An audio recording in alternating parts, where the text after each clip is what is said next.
Yo, what's up, guys? Another day, another thought. Welcome all to another edition of the Double Thought Show. Whoa. Hope y'all are doing well. Did you forget what show you're on? What did you say? Did you forget what show you're on? I was reading something and then. Anyway, continue.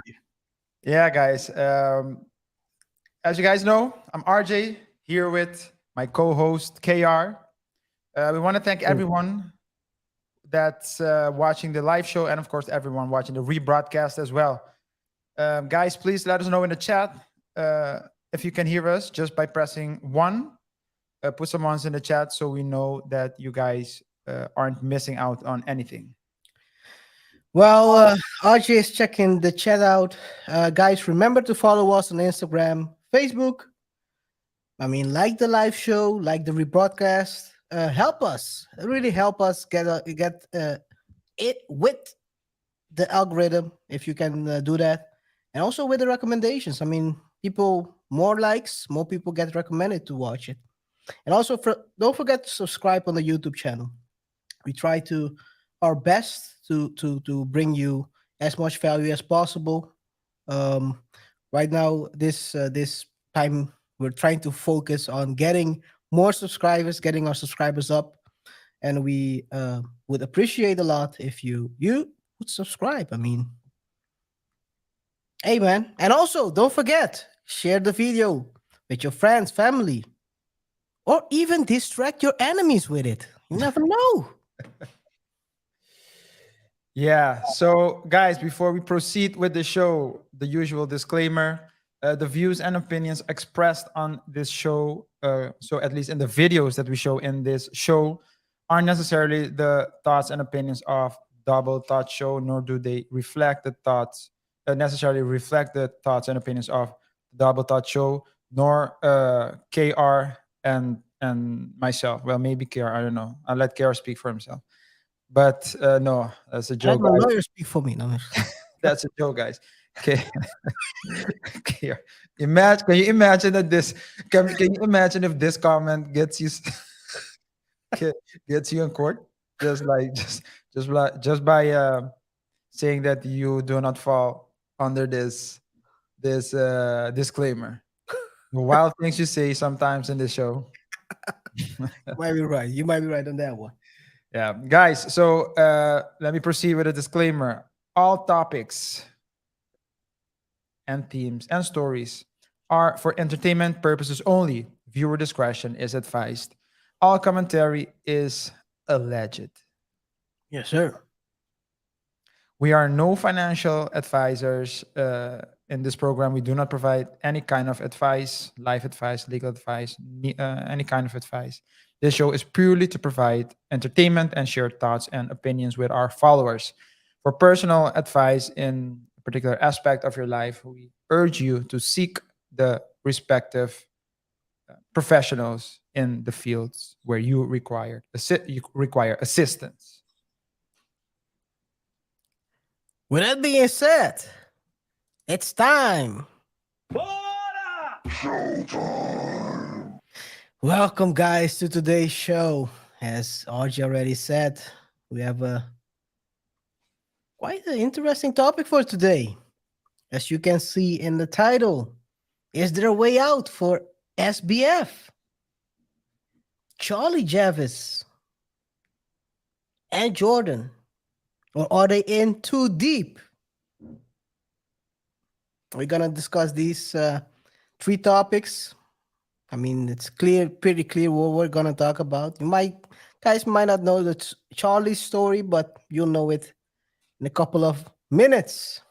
It's an amazing story. I see some ones in the chat. We have a one. Okay, thank you. Angelina Fulvaran. What's up? What's up? Welcome to the show. Hope you enjoy it. Yeah, so as usual, we try to separate the topics or the topics from each other. We have three chapters today. Chapter number 1, we're going to talk about Sam Bankman-Fried, fraud, whatever you want to call him these days. We cannot call him a convict yet, so allegedly. There's Anyway, he's not locked up, guys. So he's still what is the right word to use, Mr. Lawyer? he's a suspect. Suspect. Yeah, that's what I thought. But I wanted to get you guys know. Huh? You wanted to give me a role in the monologue, in your monologue. I get it. Thanks. Yes. You know, I'm not gonna say that. I'm gonna say that, guys. Let's continue. So yes, we're gonna talk about the latest on FTX. There are some developments here and there. We're gonna also ask the question: what if he was in too deep? What if? What if? We might also can. Chapter 2. Chapter 2 will be about JP Morgan. They say they got scammed for 175 million. They acquired a startup about a year ago for that amount, a fintech startup named Frank. And they are saying they got duped. We're going to go deeper into that story. And last but not least, Jordan Peterson and his latest battle with the Canadian College of Psychologists. We are going to look at a couple of clips. Going to take a part of his latest podcast with his daughter, where he discusses this issue. And I think RJ and I will also talk about it after. And also, the question here is, was or is Jordan in too deep with the Canadian Commandante Trudeau? Commandant. Commandant, no, Commandante, because there is only one Commandante. Well, the Jordan Peterson story, I think, will be a good story. It's good we're saving it for last. Yeah. But Jordan Peterson has been in a battle with the Canadian government for the last couple of years. I want to say 5 years for sure. 4 or 5 years is when he became popular. Maybe I'm. I think it's more like 2-3 years. No, I believe it's around the uncle Vit time, it started really rising up. maybe. And I thought it was earlier, but nonetheless, he has been in various disputes with the government, and sometimes KR, and not to say who's right or who's wrong, but sometimes if you have enough enemies, they'll be waiting for you to make that one mistake to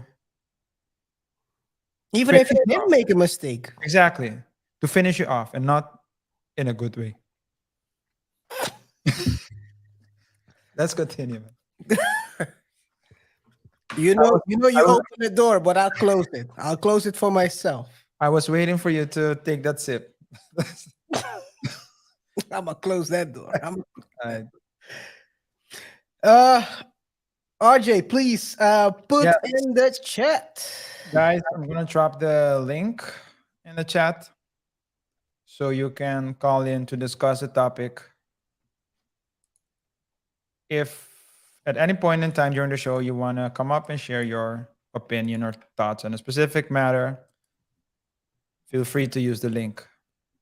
Link has been dropped in the chat. Okay, thank you, RJ. So, guys, I think it's story time. Where do we begin? Yeah, so as mentioned before, we will start with chapter number 1, FTX and Sam Bankman. Sam has been a topic of ours a couple of times now.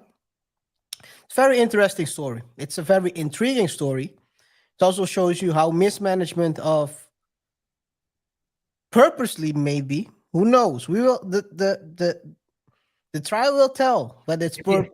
Maybe it wasn't to him, it was management. He knew exactly what he was doing with the fund. Hey, Alleged. Sometimes one thing I want to say, but I cannot find it now. Sometimes you're just, And look at you.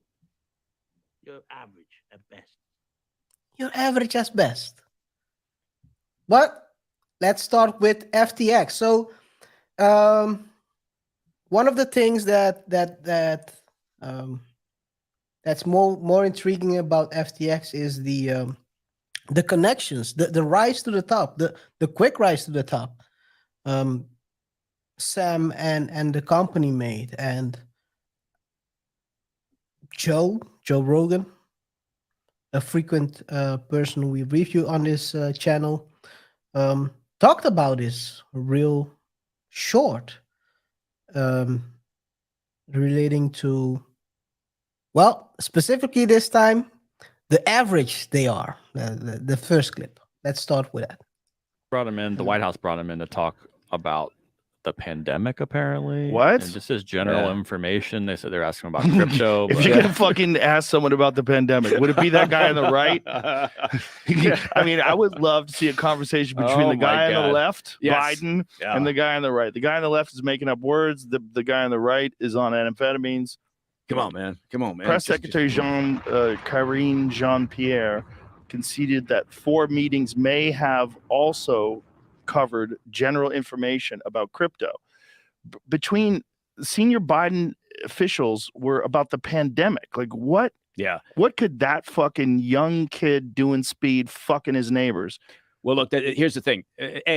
Nobody in the White House really understands crypto to begin with, right? It seems like very few people understand crypto, Well, really. But just in terms of looking at this guy's situation, it's like with Bernie Madoff. If you had gone and if someone had taken the time early days with Madoff, said, I'm going to go visit, some basics. I'm going to go look where his accountant sits. Oh, really? He's sitting in a fucking small office in a strip mall? And yet this guy's supposed to be, king of the world at this point? How about these guys? Yeah. You know what they were using? QuickBooks. Oh, yeah. They were using QuickBooks, the shit that like a guy uses if he has a fucking small bookstore. Yeah. They were So, using that. You compile information and maybe. QuickBooks, RJ. Yeah, that's a shout on QuickBooks. No, but that's crazy. That's crazy. You're managing billions of funds, and mind you, those aren't we're not talking about his money, right? He's managing other people's money. OPM On the OPM, other people's money, and basically, probably just so. You know what the starter package is, KR? If you want a QuickBooks plan, there are various tiers. Now you're managing billions and billions of dollars, right? You can purchase it, the top tier, for annual.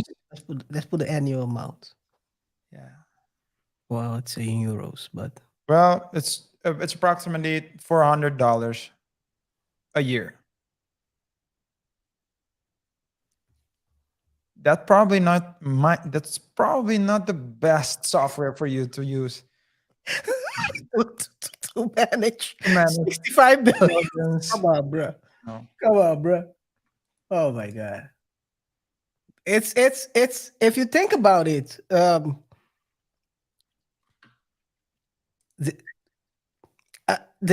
are different reasons why he didn't want to give transparency. It's either I'm not sure. Obviously, he was trying to do something that might not be right. The time will tell. But is it also a competence thing? I think it's I don't know if it's competence. I think it's neglect, actually. It's neglecting to prioritize the issue and or at least the interests of his customers. Because literally anyone can get a QuickBooks subscription in it takes maybe 5 to 10 minutes to sign up. Let's hope he has the highest tier. Now, I do think in his defense, well, I can't defend him, but if I have to play devil's, We'll talk about that later. yeah, but let's say you can play devil's advocate. They could always, approach the company individually. So maybe they have. Let's give him the benefit of the doubt. Maybe he had or FTX had QuickBooks develop a special program or special tier for them. We don't know that. Yeah, I don't believe it either. I was going to say, what are you talking about? What are you talking about? Bruh. Oh my god, bruh! What are you? Come on, man. Come on, man! Yeah. Do you believe that?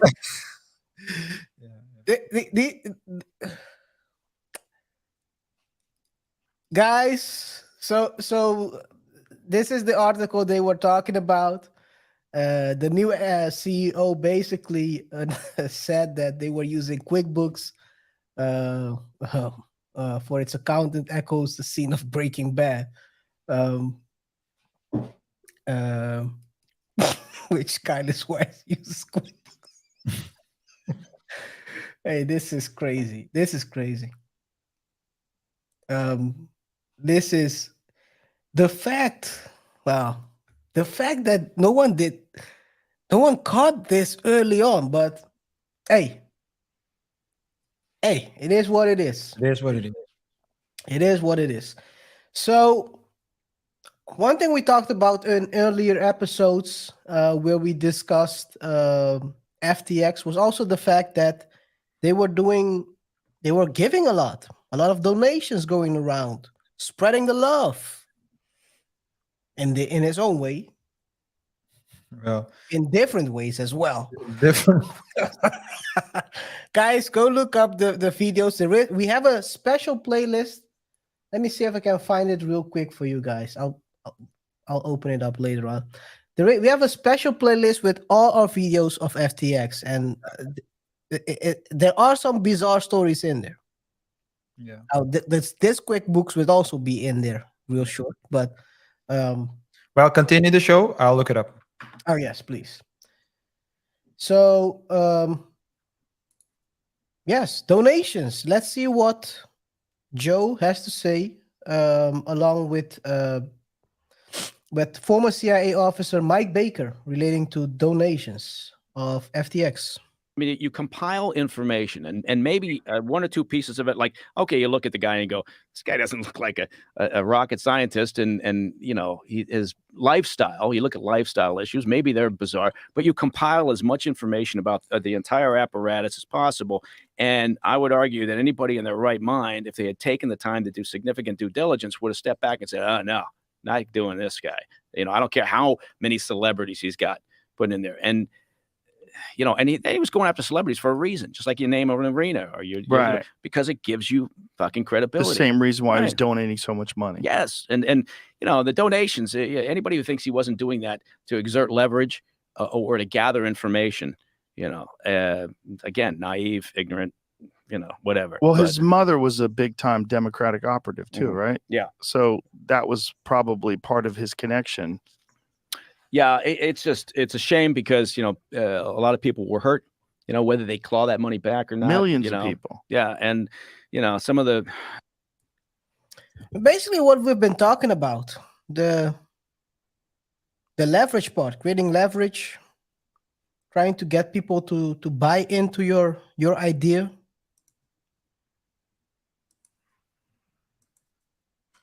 Yeah. It's the most notable one was the one so what we talked about in I think it was the first FTX show, where we saw how many they donated to both the Republican Party and the Democratic Party. The Democratic Party received more, but it was clear that the money was, I mean, it's safe to say that it had other purposes. No, to what was the term we wanted to use? Oh, I had the song. Which one? The I'll Be Home for Christmas version of Sam Bankman. Oh yeah. Yeah. So maybe to grease someone's hands is too heavy of a way to formulate it, but it was definitely to have people on your side. You know, people who might be able to help you. Don't know if anyone wants to help him, but who might be able to help you to move some things around, so you can, in this case, not go to jail. Or don't have to spend any day in. Well, he got his bill, which was a shocker to me. But Yeah.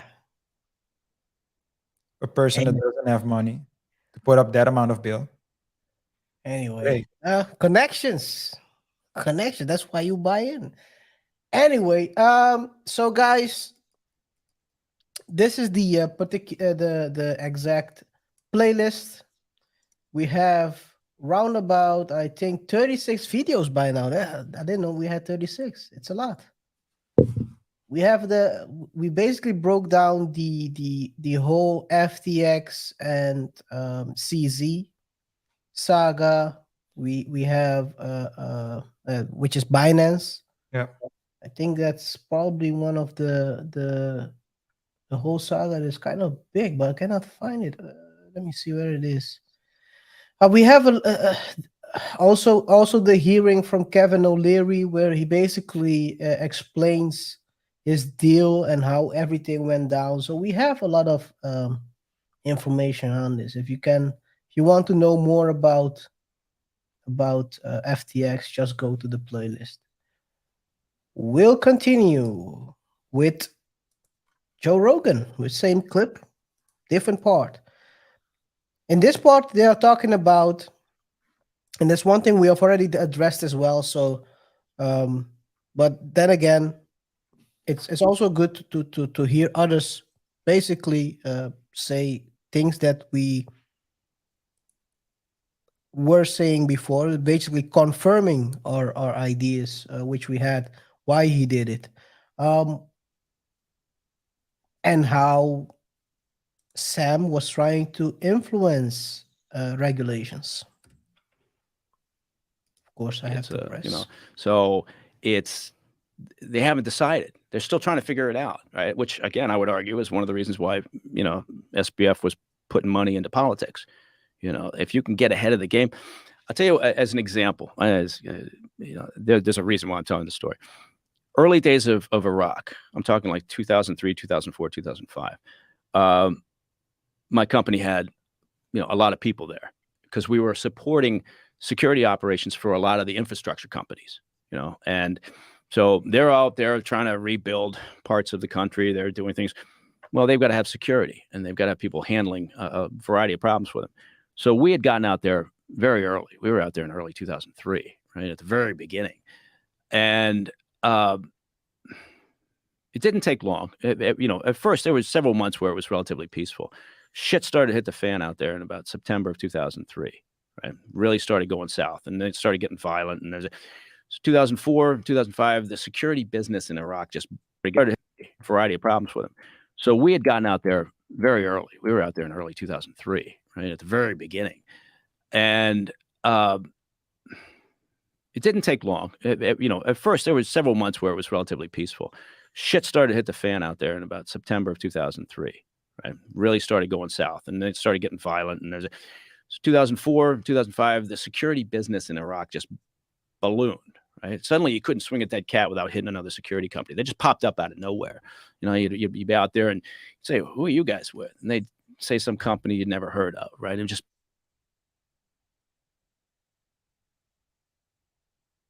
If you think about it, RJ, this sounds really like an analogy for the crypto space and all the exchanges. Everyone who's being involved, you can swing your bet and you'll hit someone else who's trying to offer you the next best crypto coin or next best exchange. Bruh. You're on mute. Yeah, that's definitely crypto. And some people are aware of it and they invest accordingly, knowing about the risks, and others aren't.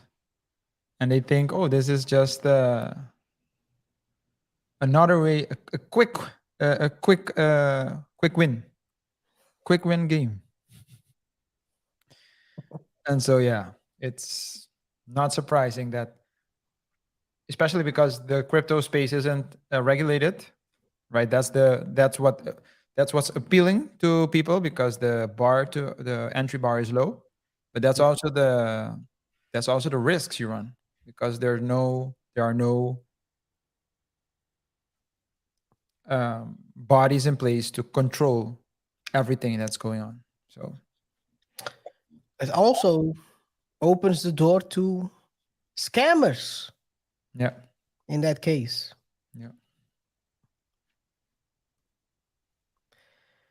I think that's something you guys need to always keep in mind when these things pop off. You have to be very careful on how you operate on these exchanges and who is running them. I mean, if the average person knew that they were using QuickBooks, I think they wouldn't have any customers. But that's my personal feeling. Yeah, but what did they know? You, the customers? Yeah, so was Wait it only a the second. cloud? Was it only the cloud? They only knew the cloud. Let me tell you this one. Let me tell you. You said what did the customers know? I'm asking different questions. What did the investors know? Yeah. They didn't even know. They didn't even know nothing. They didn't know nothing, and they weren't the investors. Yeah. Do you think if I was an investor, I had, let's say, millions put into this company, and they're working with QuickBooks and moving money around like it's nothing? Yeah. I think things would have gone differently for everyone in the FTX saga. Definitely. So the part 2 of the explanation of Mike talking about his company. Let's see. You say, who are you guys with? And they'd say some company you'd never heard of, right? And just put together because people saw opportunity. I'm going to get some government contracts, right? I'm going to work for these companies. I'm going to do this. And they were pulling people who had no business being out in a hostile environment, right? And providing security. So then they started having problems. There were all sorts of issues. Well, we started thinking, okay, this has got to get regulated, right? State Department and Pentagon, they're going to come in and they're going to say, no, we've got to regulate the private security industry that's operating out here. We know we need it, but it's just unregulated. So we're going to do it. So as part of that, once we realized that was going to happen, we got together with some of the more reputable security firms that were operating out there. We said, let's form an association, right? So that we can get ahead of the curve, right? And we can help define what the regulations are for these security companies that are out there operating. It's in our best interest, right? And I would argue it's no different than what SBF was doing, kind of spreading the cash around so that he can understand where the regulations were going to come from and he could get ahead of the curve. And so, hey, from a Intel perspective, bravo, that's the right intuition. But again, but he didn't recognize his vulnerability. Didn't recognize. He still does recognize his vulnerabilities. Still running with the same story, man. Hey, He's misunderstood. hey, man, it's a very interesting story if you think about it, and how he was. I mean, he was really trying to. Well, maybe he was trying. Well, not maybe. It was obvious why CZ put him out of business. CZ saw it as well. He was only waiting for the right time to do it. Because, I mean, he was moving, as Mike described, trying to get ahead of others and basically trying to know from where the regulations are coming, the rules and regulations, maybe even know them, so he can structure his company as such. Yeah.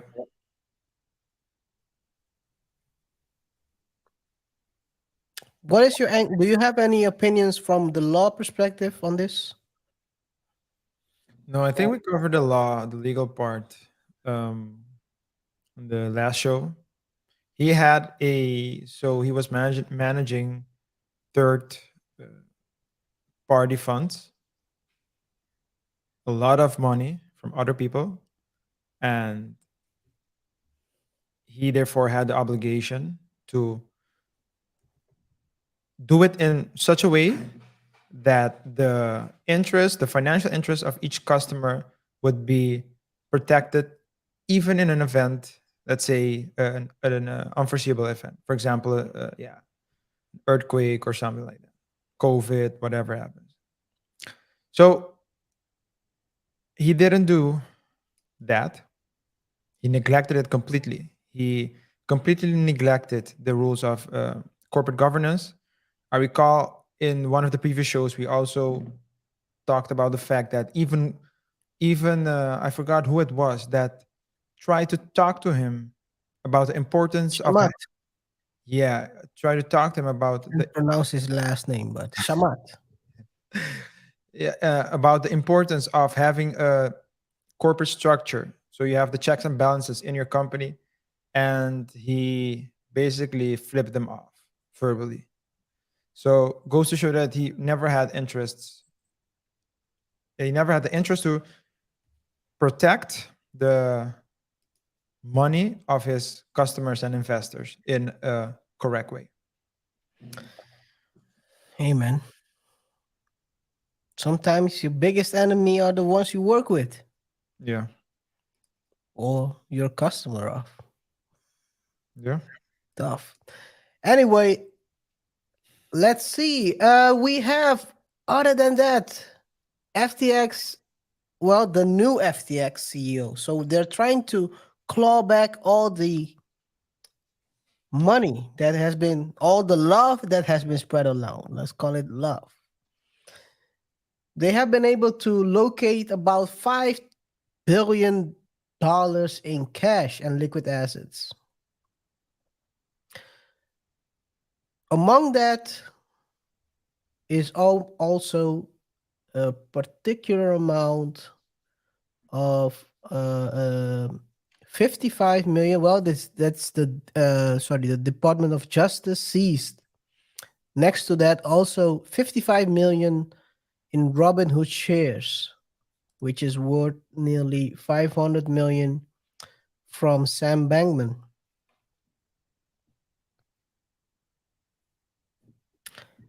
That's quite an amount if you think about it. Yeah. And KR, I think you're the one who told me that initially he said that he didn't have a lot of money in his pocket. Yeah, so if you let me see if I can find it real quick. I can Google it. SBF 100,000. He claimed he only had 100,000. Yeah. Says he has just 100,000 in his bank account. Okay. He didn't say 100,000 in assets. He's still using his head. Well, the clawback. So the clawback procedure is basically a procedure to overturn transactions that have. So this is very basic way, simple way to explain it, but a way to overturn transactions that have taken place in a unlawful way or a way that is not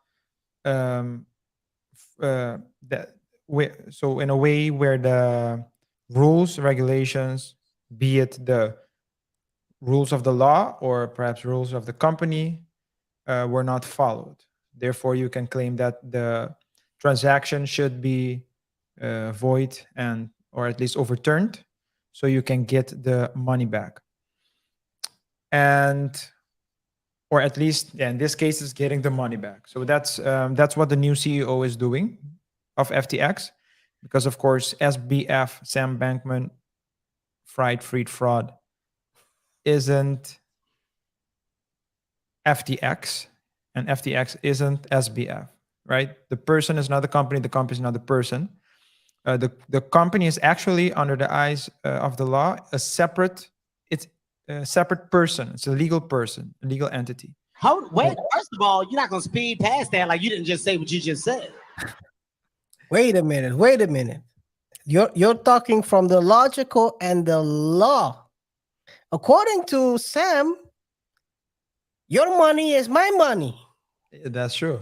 That's true. I'm sorry I interrupted you. Well, then maybe someone can clip this and send it to Sam as well as a tutorial of how How run. not to do it. Yeah. No, but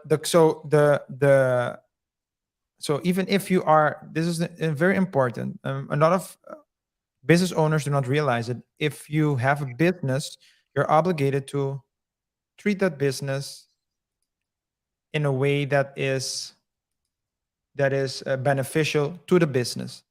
So what sometimes happens is, for example, that a business owner, he has a company and he takes all the money out of the company and thinking, yeah, it's my money, I'm the one doing the work. But for example, let's say, for example, there are debts that need to be paid or bills. As the owner of the company, or more specifically, the person that has executive power, a director, CEO, whatever it may be, he is obliged to run the company in a correct way. And if you use the money for personal gains, then you basically acted against the, let's say, your obligations under the law. And for that reason, so that's probably one of the reason, I have to say, not the only reason, but that's perhaps the most important reason why the new CEO of FTX is using the clawback procedure to overturn certain transactions, thereby getting money that SBF transferred in an incorrect way back. That's the only way to pay investors and shareholders, customers as well. Well, Sam is not totally, well, he thinks, well, let's put it this way. It's hard to explain this without laughing.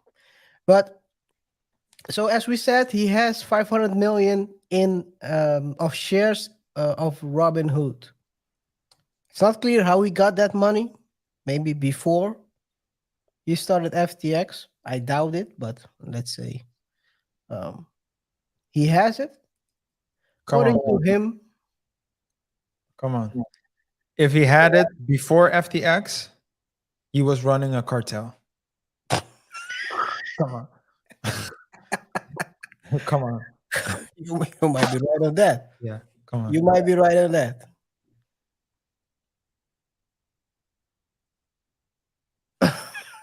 He's running a cartel. So he's claiming now that, well, he's not claiming, he wants to use that those shares to pay his criminal defense. So, KR, you're basically telling me that he has played with other people's money, and now he wants access to that money to defend himself. That's that's crazy, man. I don't know how he bought 500 million in Robinhood stocks, man. Come on, this is technically very crazy. Yeah. You know, sometimes I can understand why people become vigilantes. So I can understand the reasoning. Yeah. Because in democracy, in a democratic country, the motto is innocent until proven guilty, and you need to give every party the chance to defend himself. And for that reason, sometimes, even when something seems so logical or obvious, you'd still need to, let's say, follow the rules. Mm-hmm. So this guy can actually go to court, I don't know, or let's say fight this, and in a particular scenario win. He might win it. Yeah, He might. he might. We will reveal a couple of other things that might show he might not. But let's. Okay. So there are also on YouTube. There are a lot of lawyers that discuss different topics that are focused. There are lawyers that are focused on divorce, like the lead attorney. TLA. Shout out to TLA. There are also lawyers that focus on a particular group of people, criminals that self-snitch, and that group is usually represented, or not represented, let's put it this way. Bruce Rivers. Bruce Rivers is a great lawyer, commentator on YouTube, who basically talks about crime cases. He's a crime lawyer. Very funny. He gives very funny commentary, great commentary on a lot of cases.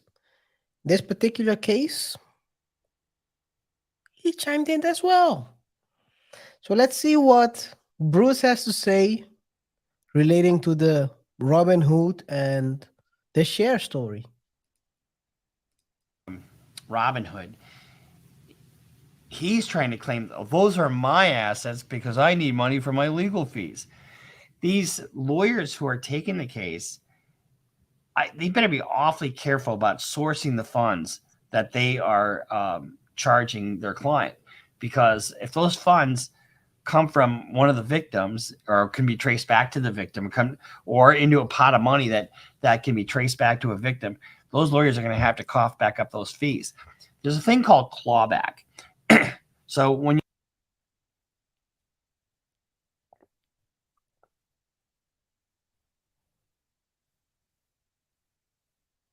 should they really be focusing on that as well, RJ?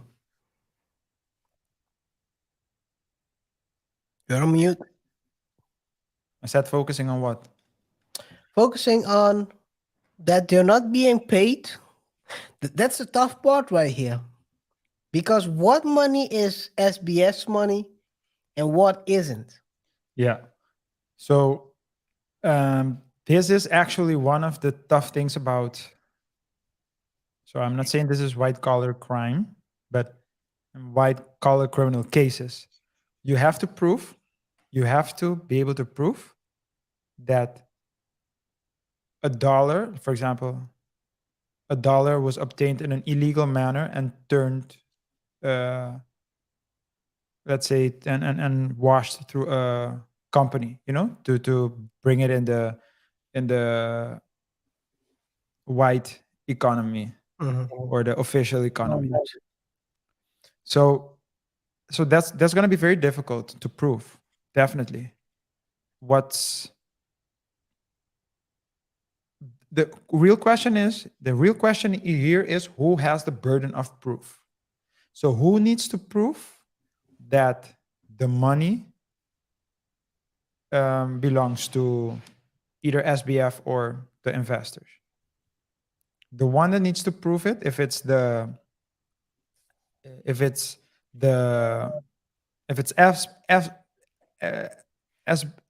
that needs to prove that the money is his, he would need to prove how he obtained the money.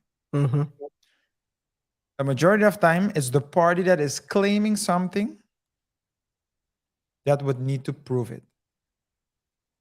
So the party that is claiming that the money isn't Sam Bankman-Fried's would be the one that need to prove it. Okay. We need to see so which party has the burden of proof.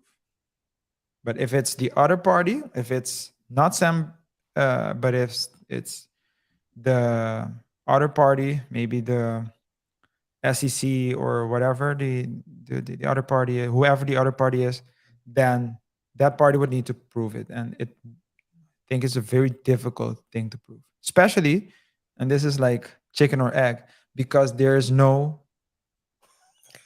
accounting is terrible. Oh my God. Yeah. You might be right on that one. Yeah. You have a point. Now, I have to say, that's why I always say I'm not familiar with American law as such. But I can tell you that, so let's say in other legal systems, it's the party that, so if you're a director, so there's a concept called the assumption of guilt. So with regards to situations like this, it says, so the law states that the director is in charge,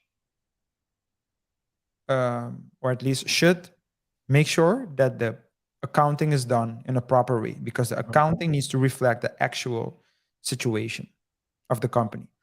If the director doesn't do that, then there's an assumption of guilt. There is an assumption that the director is liable and should pay for let's say damages caused. Damages, yeah.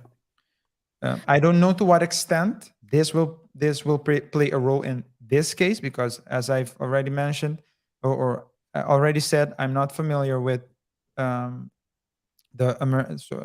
U.S. law in this in cases like this, but that's usually how it goes. Because if you don't have that assumption of guilt, then everyone will do whatever they want with the money, and then you won't be able to prove anything because the accounting wasn't done properly.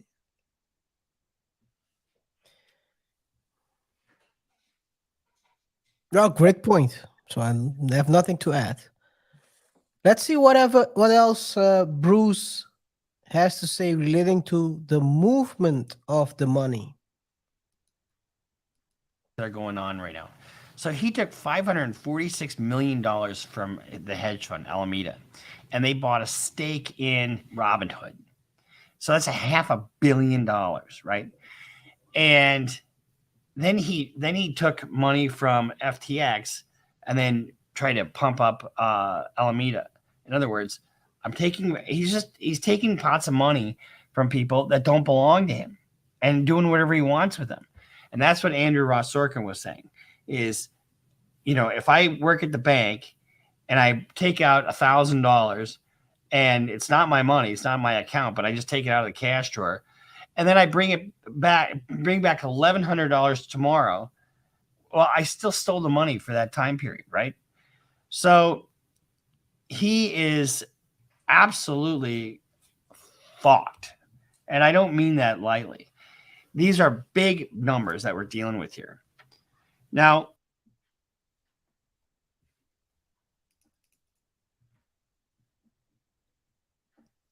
Yeah.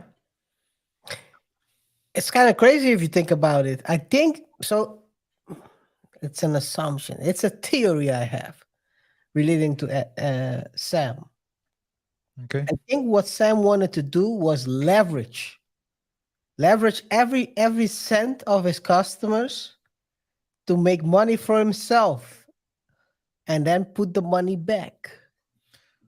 I don't know if the last part is true, because it's always a slippery slope.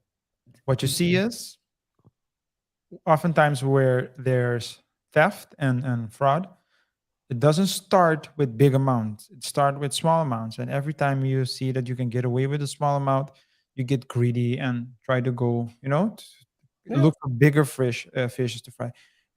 Before I continue, I just want to say one thing. I would never put my money in a company called Robinhood. Robinhood, come on.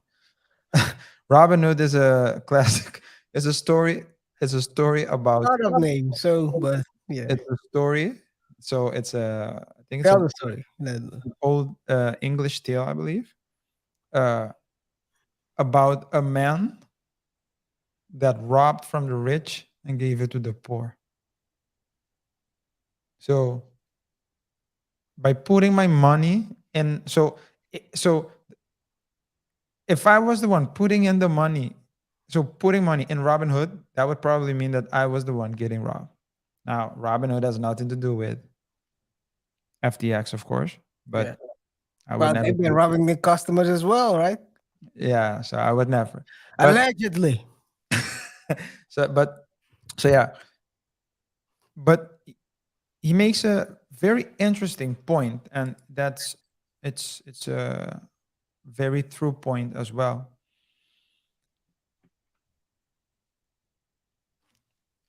A crime, if you commit a crime, you either commit it or you don't.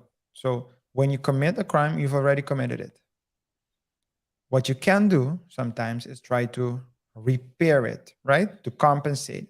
So if you've stolen $10,000 and then you give it back, technically, so within the context of civil law, there are no damages. Civil law is all the rules of law relating to disputes between people and or companies and organizations, right? But in criminal law, the difference is that in criminal law, we're talking about a legal framework that seeks to punish people for wrongdoing. So wrongdoings. So it has a punitive nature. And that means if you acted in a way that was not in accordance with the law, if you've infringed the law, the criminal law, then you can get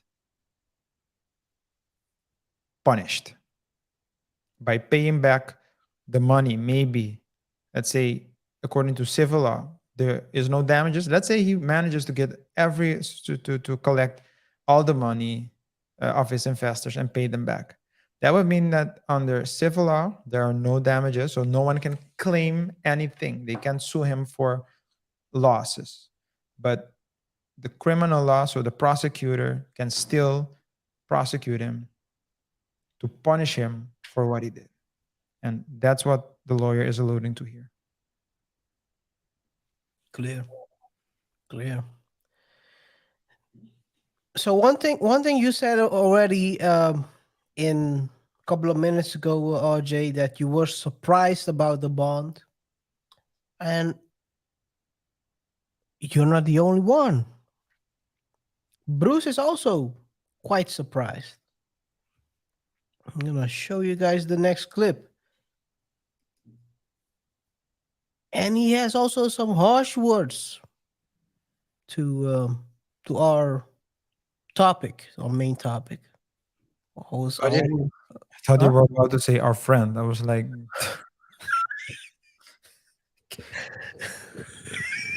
I can't be serious. I was about to mute you, but yeah.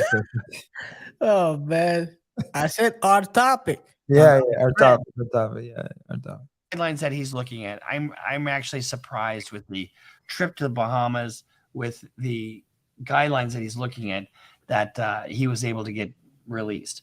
You get the average Joe who's got a gun case, who can't afford squat. He's not getting out, and he's only looking at 5 years. You get this son of a bitch, and he gets out on what, $250 million bond? Where the fuck did Like I said, harsh words. Harsh words. Yeah.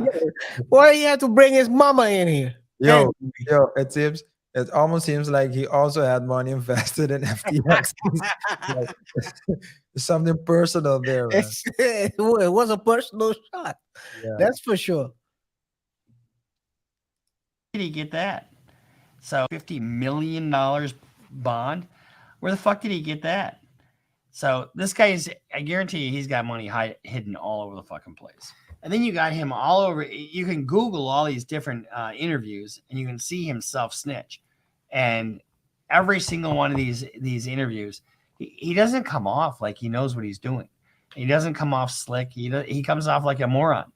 But when you look at the trail that the prosecutors are going to paint for him from one to the other, he's going down. He's going down. He's going down fucking hard.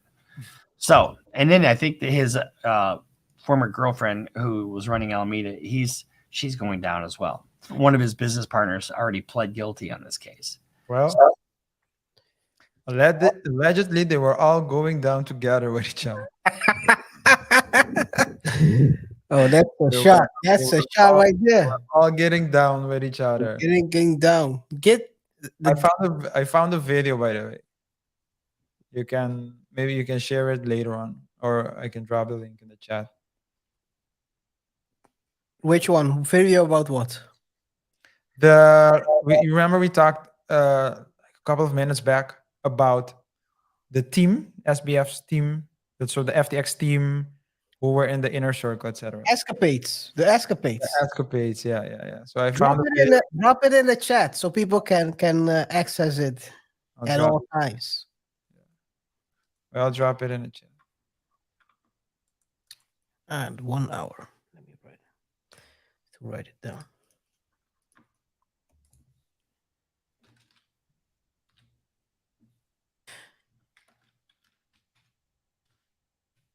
So basically, we're not the only ones surprised at this, at him getting bail. 250 million. You have to only do 10% of that. So they probably, some powerful people put up some money for him, RJ. Yep. Because his parents' home is worth 5 million. So you're still 20 million short. And he has only 2 other co-signers. Both of them put 10 million up. And he asked the judge not to reveal their names. Yeah. Again, I can understand why I believe democracy is the best system we have. It's not perfect. It's the best system we have. But I can understand how people can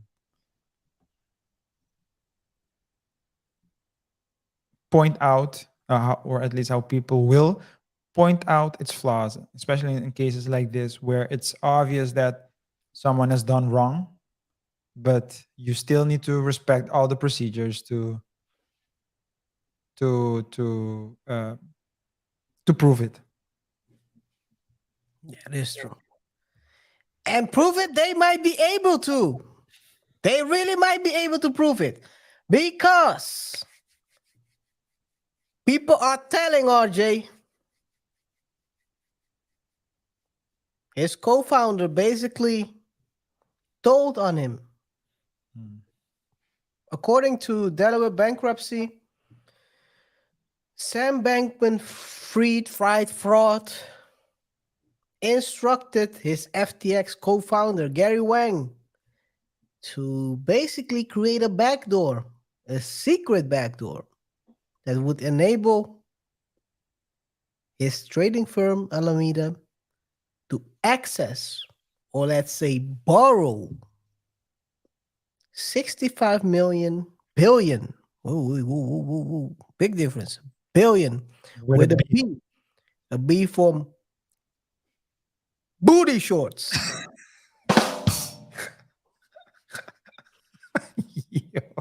That's a reference to an old video. Yeah. The Kanye West video. Kanye West The girlfriend. Yeah. At the time. Can't remember her name now, but Me neither. anyway, 65 billion. Shout out to Ye, because word on the street says Yeah, he's married. He's married. Yeah, maybe. We'll know soon enough. We'll know soon. We'll know soon enough. But anyway, so there was a backdoor created enabling his trading firm Alameda to access the 65 billion of his clients' money, and that's without their permission. RJ. Yeah. It's kind of crazy. You sign, you press agree on the terms of agreement, and still you're getting anyway, I cannot say this on the mic right now, but you're getting bamboozled. Bamboozled. That's a good way to say it. Yeah, you're getting bamboozled. Yeah.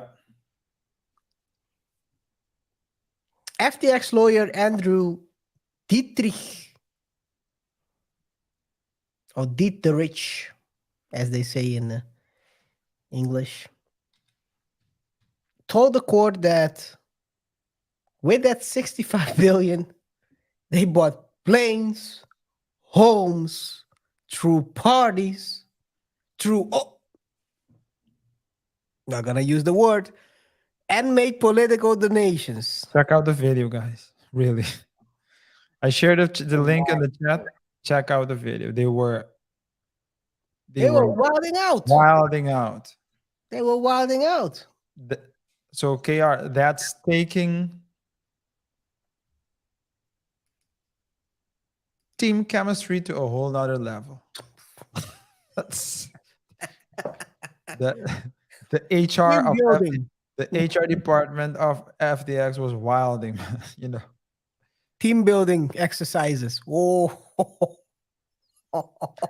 Here at FTX, we're not family. We're We're step one. family. We're one. Oh, this is crazy. It's crazy if you think about it. We're step family here at FTX. Oh my god. Oh man.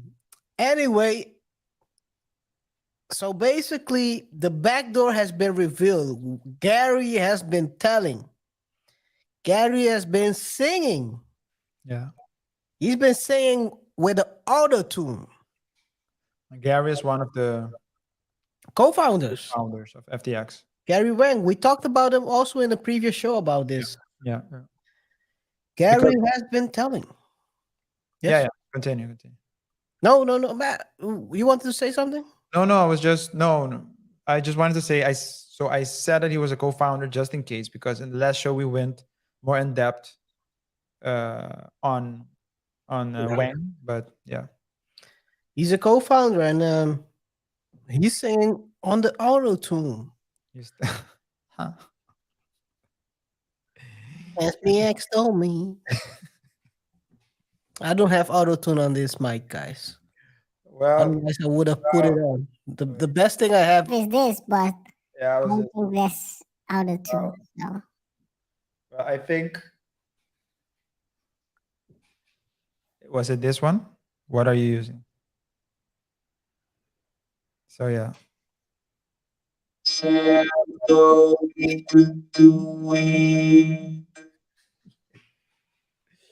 Guys, let me free. He's the guilty one. He is the one, not Neo. Anyway, guys, let's stop playing around. He was singing. Yes. I think. Oh yeah. I think his songs were more.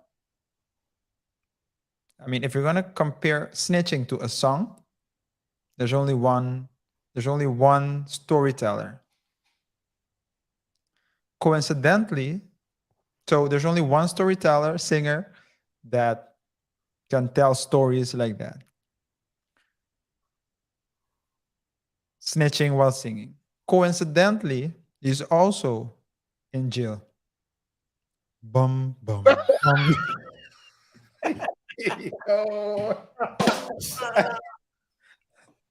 Oh my man!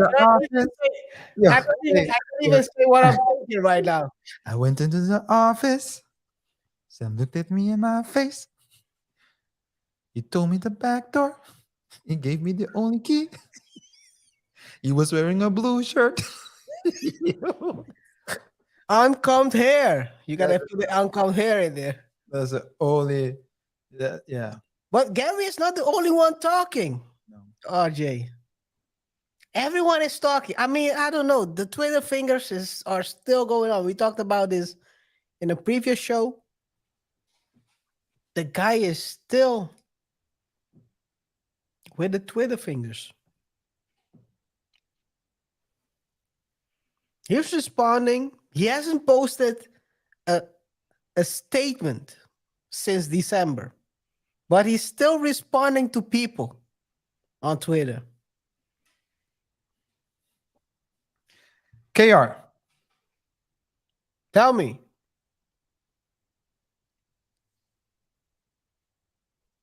Who do you think is his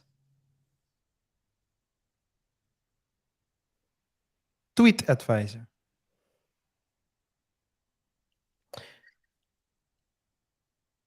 Who Tweet is advising. advising him to tweet?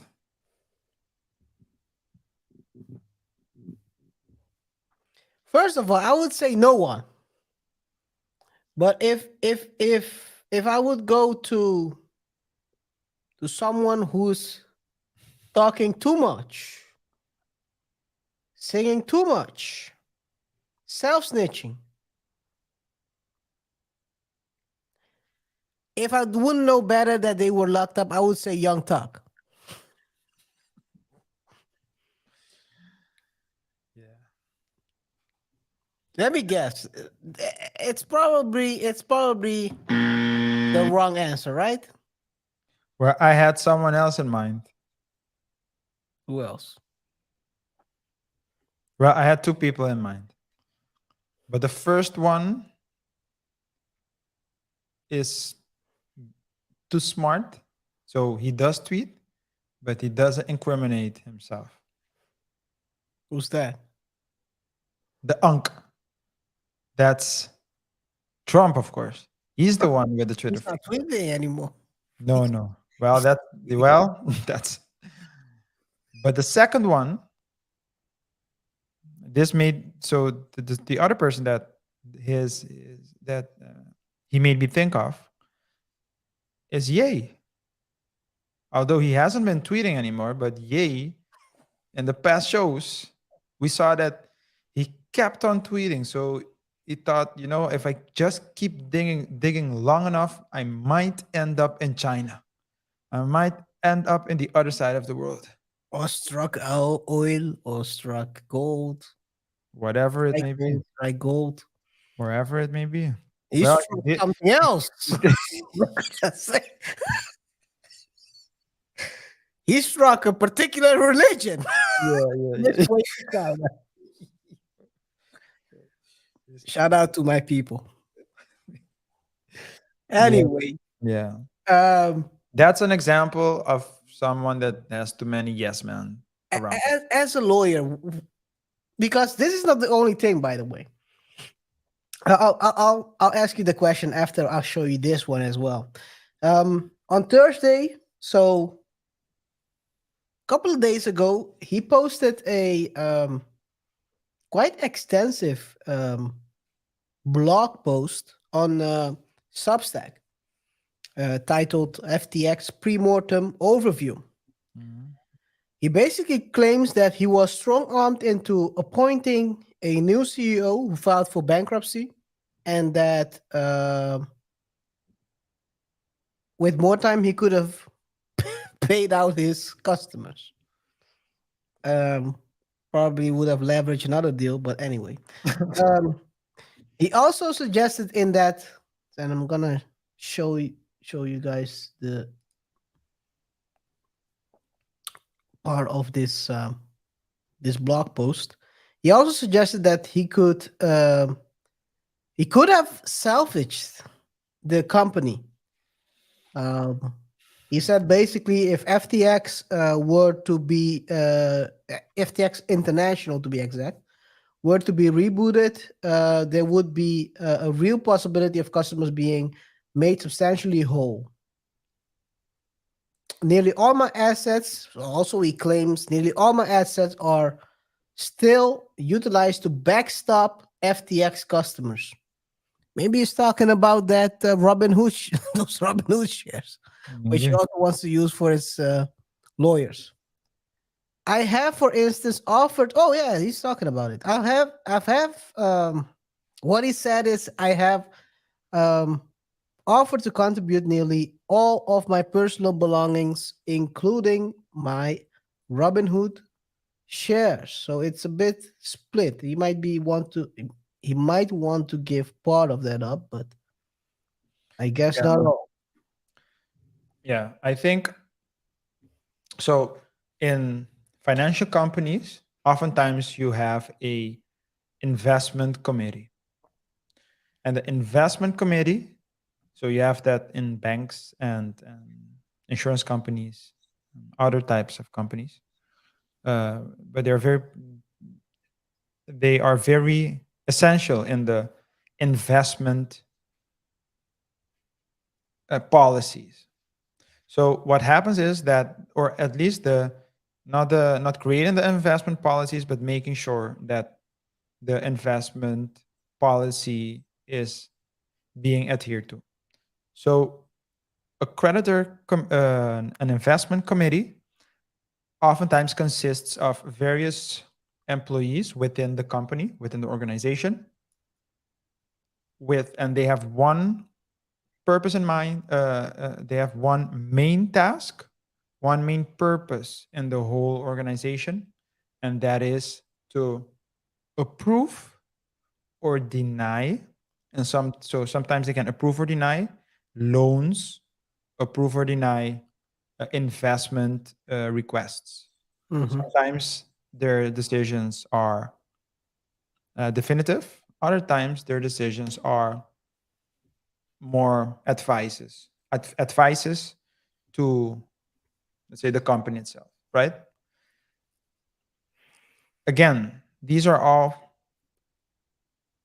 concepts that come with the corporate governance concept, the corporate governance, a corporate governance organization, or at least an organization that is adhering, that has a corporate governance structure. It's a better way to formulate it. This man didn't have anything. So basically, he was deciding to invest. So he was deciding on his own to put a bunch of millions into companies, to buy shares, to buy buildings, to buy houses. Nothing was, from what I understood, passed, was audited or controlled by an audit committee. That on itself is a very risky way of managing other people's money. You can say whatever you want, give money back. First you say it's your money, then you say you're willing to give it. Come on. You, and with you I mean SBF, you used other people's money to do whatever you want with it. So now you can come up with all the stories. No one will believe you. No one believes you. Because if you really cared for the interests of those people who invested their time in you, invested their money in your company, that trusted you with your money, you would have put a corporate structure in place. You would have managed the company or managed their funds with more respect, with more due diligence. You failed to do so. You can cry if you want to. No one cares for your pity party.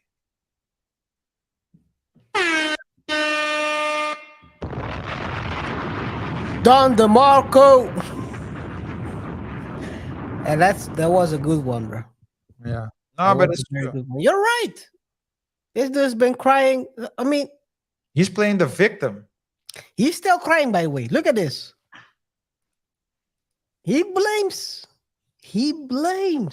With even all this stuff going on, he blames CZ still.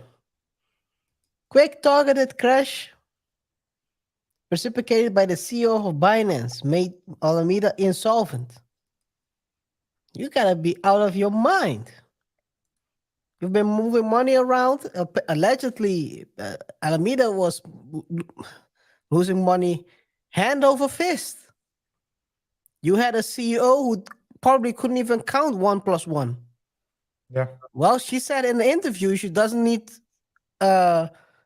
any high what did she say? She said something like, I don't need, I'm paraphrasing, of course. I don't need very complex math to know what companies I have to invest in, or what I have to invest the cryptos in. How I have to move money around. I guess that's why you lost billions. Yeah. Caroline was out here talking crazy in interviews. But Yeah. hey, still, He pleaded guilty. And the trial is up for October.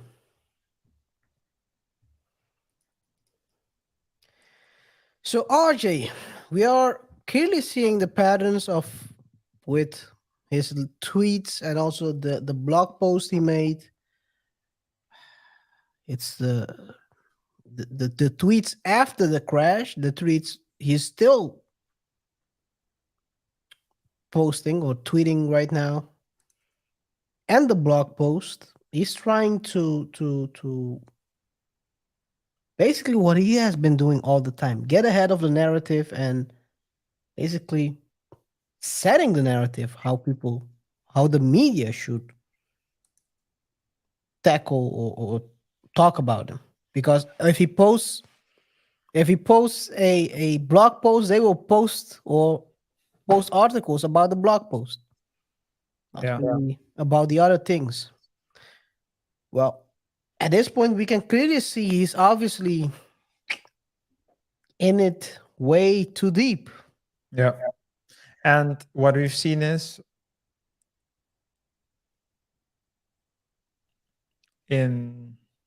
so the last few years, we've seen the power of propaganda.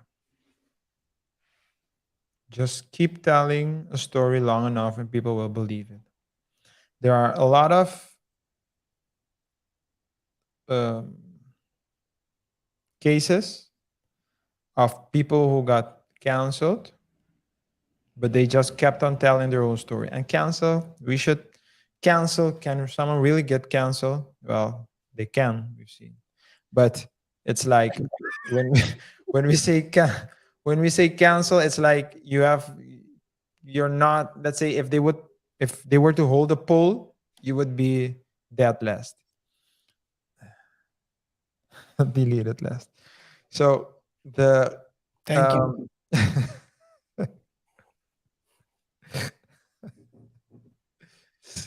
I guess the preparation before the show didn't work.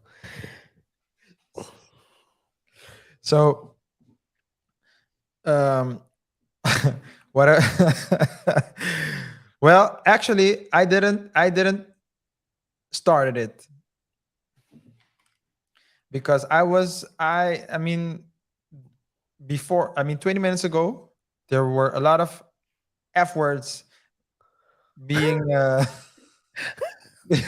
it wasn't by us. It wasn't by us. But it still get picked up by the algorithm. But Hey, we're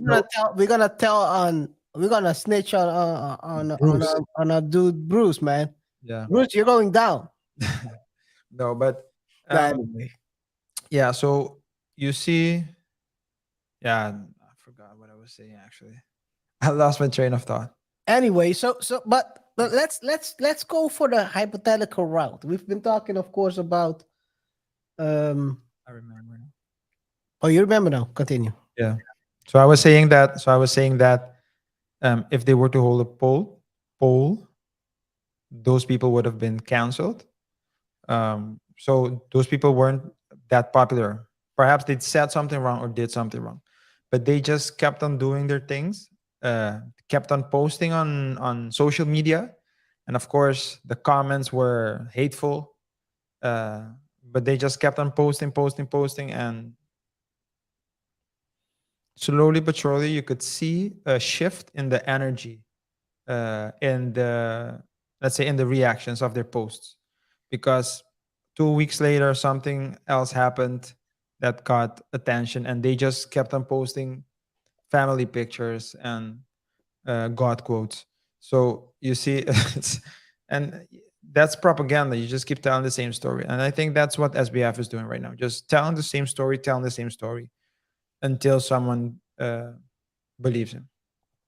Shout out to Amber Heard.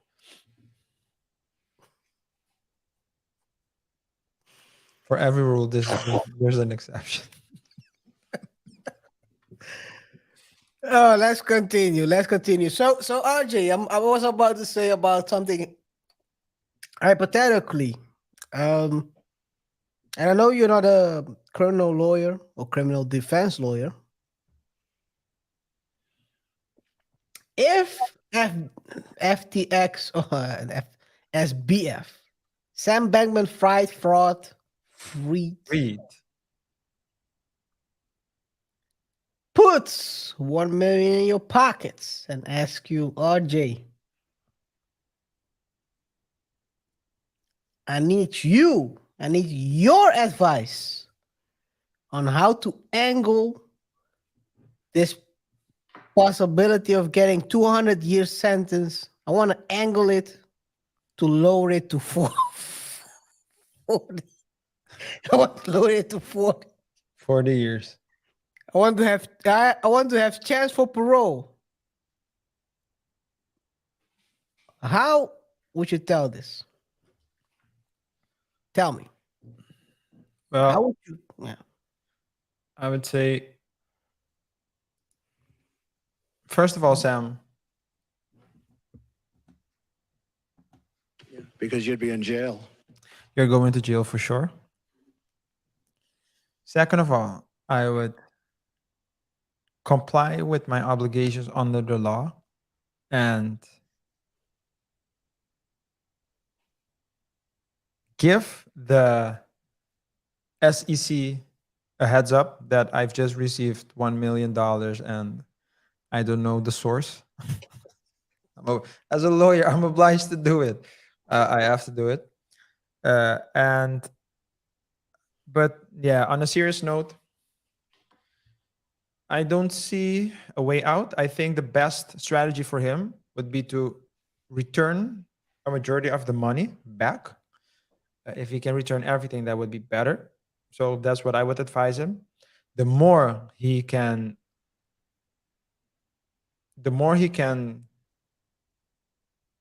give back, or the more money he can help people retrieve, the less the damages are of his acts. And in a very let's say best case scenario where everyone would get their money back, you'd still need to go to jail because he committed a crime probably, but then it would be less. I think that's the only way for him to lessen his sentence. Of course, he will not do that because he did it for a reason, to get rich, and he's not going to give the money back. What's it worth to be rich and in jail? Well, you should ask all the rich people in jail. Life for life, then let's put it that way. Yeah, you should ask them, because a lot of people, a lot of people who are guilty of white collar crimes die in prison. Why?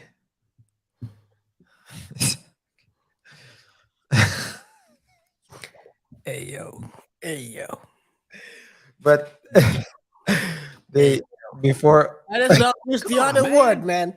Self-deletion. Use the word of self-deletion as well. I didn't use self. I only know we're missing, man. Guys, I'm trying to confuse. Just remember, guys. Just remember. What are you doing? Bruh. What are you doing? Hey yo. No, and I really paused for dramatic effect. Oh man. No, but Keep using the word. Anyway. yeah. So yeah, so a lot of people, to get back to what I was saying, a lot of people, they die rich in prison. Yo. I'll be Welcome to the club, man. I'll just say it so I get you off the hook. Yeah, I'll join the club. Of course. Yo. Yeah, but yeah. So a lot of people, you can, I don't know what it is, but I think when you know that you're already going to prison, I think sometimes majority of the money, they spent it. So they know that they cannot give everything back, right?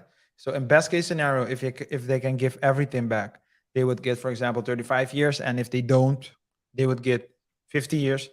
Then they would rather be rich in jail than poor in jail. So I think that's what goes into the psychology. It's not like these people, store the money. Oftentimes they live a very luxurious lifestyle. They So, do usually. Yep. oh yeah. So that would be a reason. And so my first advice would be to give as much money as possible back. And the second advice would be to see if you can settle. And so you give the money back in a settlement. So the SEC and the district and the DOJ? yeah, the DOJ, not the DOJ necessarily, but the prosecutor. They sometimes in big cases they try to settle, but they usually settle. They enter plea deals to catch the big fish. So in this case, we saw that the DOJ entered. It was the DOJ, I think, right? Who entered into plea deals with all with co-founders and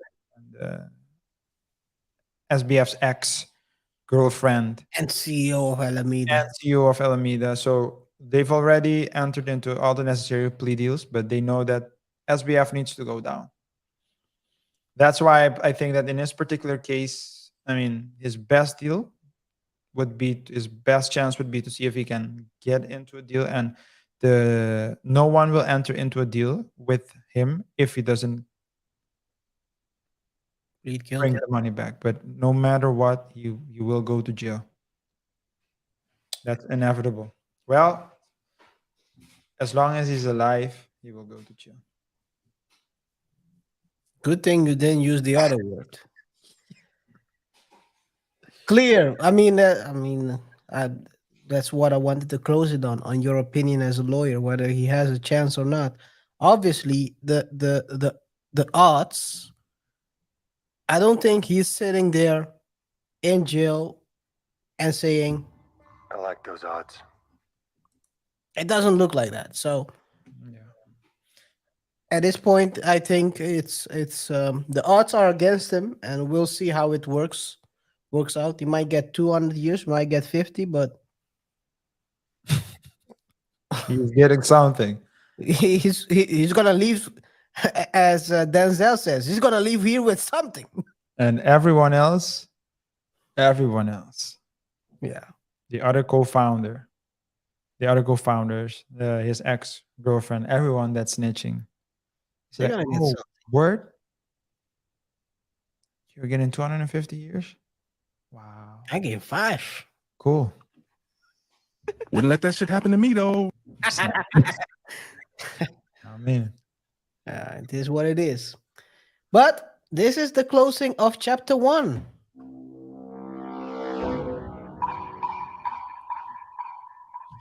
Hey guys, thanks to everyone who's watching the show. Thanks to everyone who's still tuned in. Please give us your support. Show us your support by pressing the like button. And if you haven't done so already, please don't forget to subscribe. Your support really matters to us. We really appreciate it. We want to thank everyone as well that is watching the rebroadcast. Of course, if you're watching the rebroadcast, probably you have the timestamps. We put a lot of work and effort into the show, and every time we see the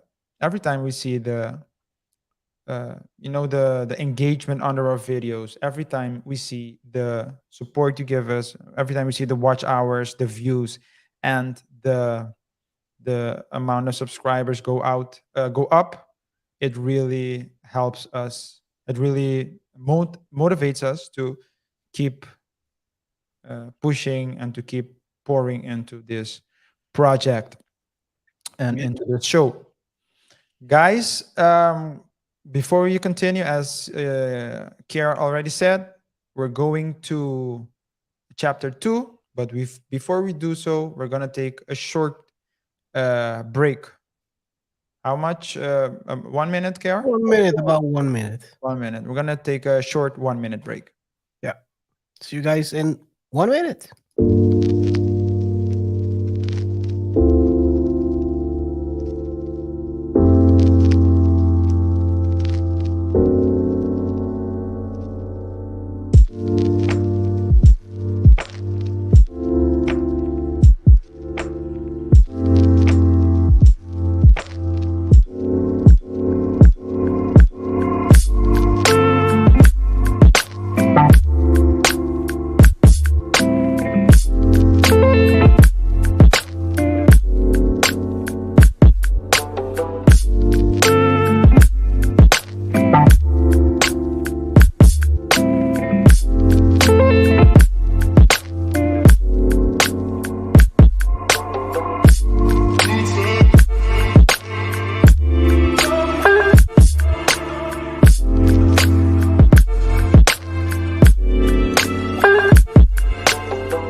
Yeah. Welcome back, guys. I'm back. I must say, during the break, I really enjoyed. I mean, it's our show, but I really enjoyed the music, man. It's a good song, man. Yeah. We have good taste. We have Yeah. pretty good taste. So, Yeah. anyway, Yes, guys, we're gonna continue now with chapter. chapter 2. So, as we already announced in the beginning of the show, chapter 2 will be about a former 30 for 30 feature.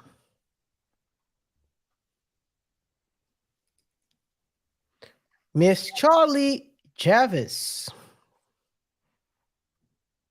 In 2019, she was nominated and featured as number 24 on the 30 for 30 list. She was the founder of Frank. Frank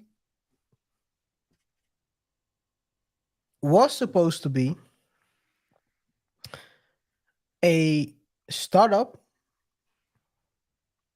where students can see which scholarships and loan they're eligible for.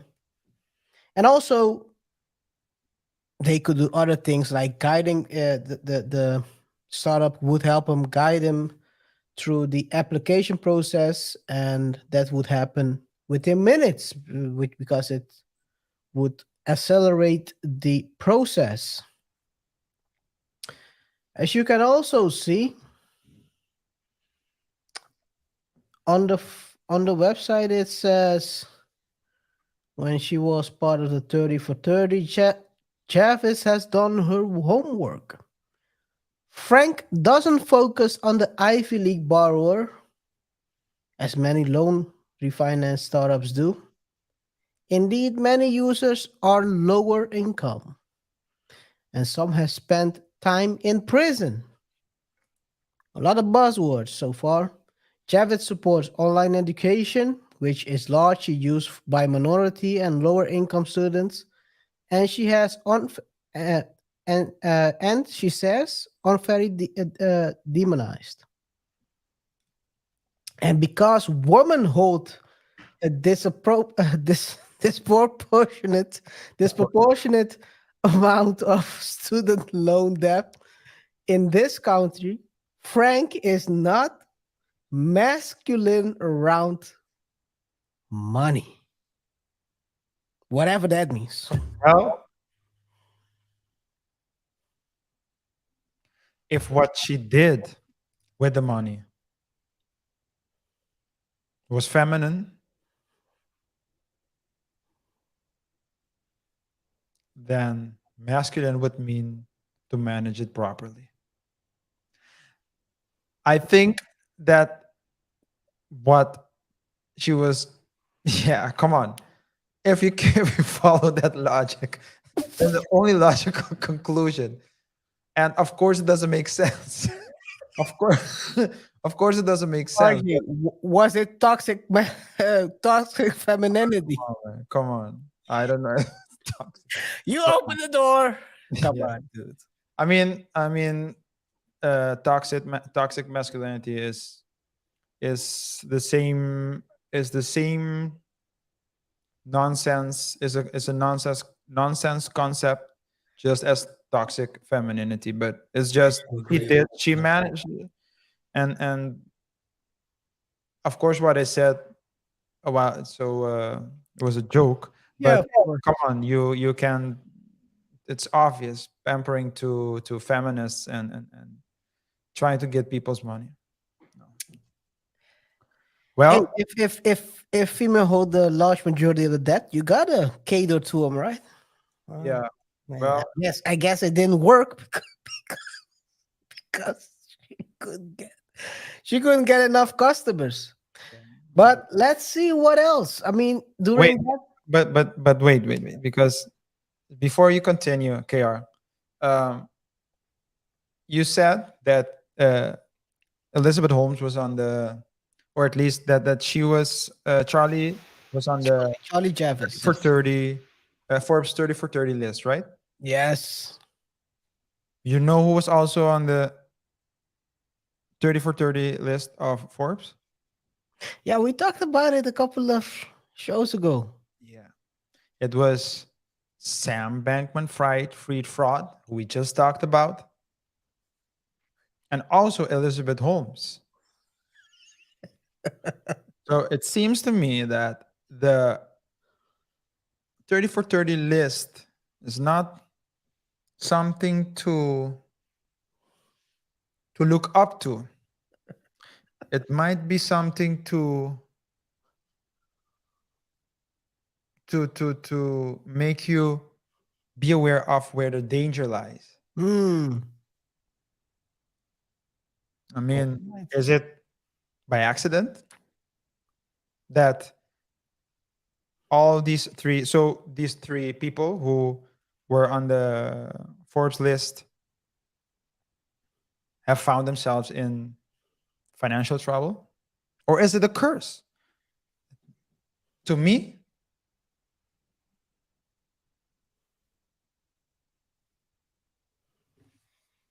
Poor kids. this, to me,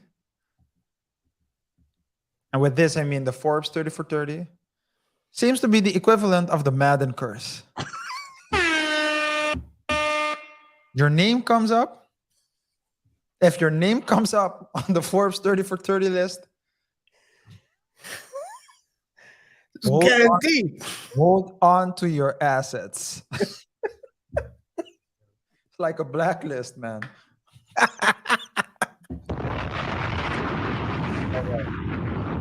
Hey man, you might have a point there. Like Hey, it's like- it's a coin toss. Either you're gonna lose your money as an investor, or you might go. yeah. I bet you the SEC is waiting every year for the 30th edition to drop. It's a hit list. Who's the number one suspect? Yeah, come on. It's like if you would release top 5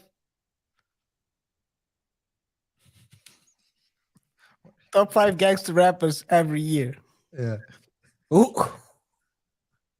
gonna survive? What's the rap called?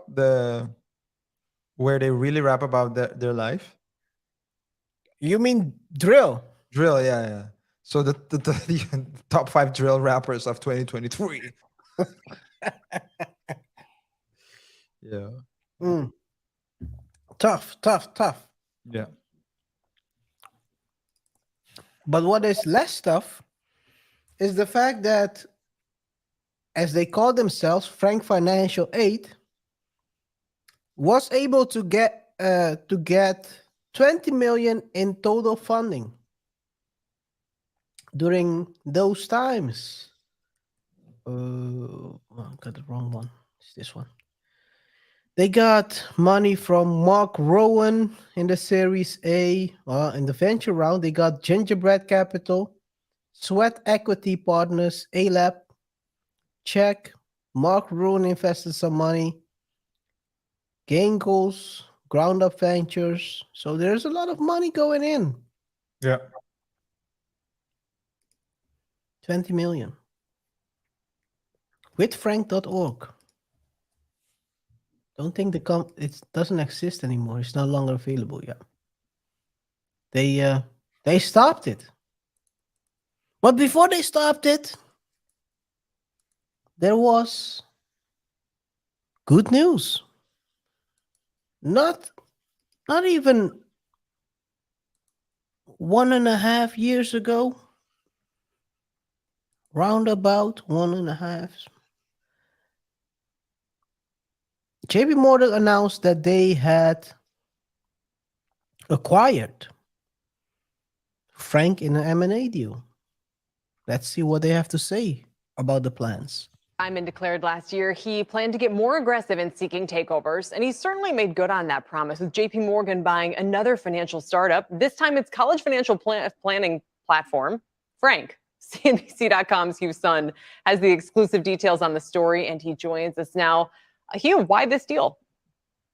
Hey, it's good to be with you, Kelly. So, the short answer is what they're getting is a software platform that's been pretty effective at serving, young people who are heading to college and need to try to pay for it. So it's got a bunch of tools. The main tool is an automated service that helps students apply for federal aid. And so it's got that. It's also got a platform where they can, apply for discounted college courses, scholarships, negotiate their federal aid that they've gotten from, and other things. So basically, what they've got is, this tool that has grown a pretty good user base. It's got 5 million users, and JP Morgan wants to get in on that. They want to basically have an affinity program, essentially, that as you're thinking about attending college, you've got to chase, if all goes according to plan, you've got to chase bank account. And after that, if you graduate, perhaps you're going to add a credit card, mortgage, and auto. So this is their play to sort of get people hooked into the Chase ecosystem at an early age. Which may explain why they see so much value, potential lifetime value here for what otherwise would be a smallish size transaction. Same for the one that they did with Zagat's the other day. Should we expect bigger moves? Wait a minute, they did another one? There are more moves. They bought a bunch of companies last few years. I mean, it sounds like a pretty solid way of acquiring. Basically, what they were doing was acquiring a pipeline of customers that would, like she said, would enter the ecosystem and hopefully, through incentives, would get a bank account at JP Morgan or whatever loans they have to offer, mortgages, a loan for a pack.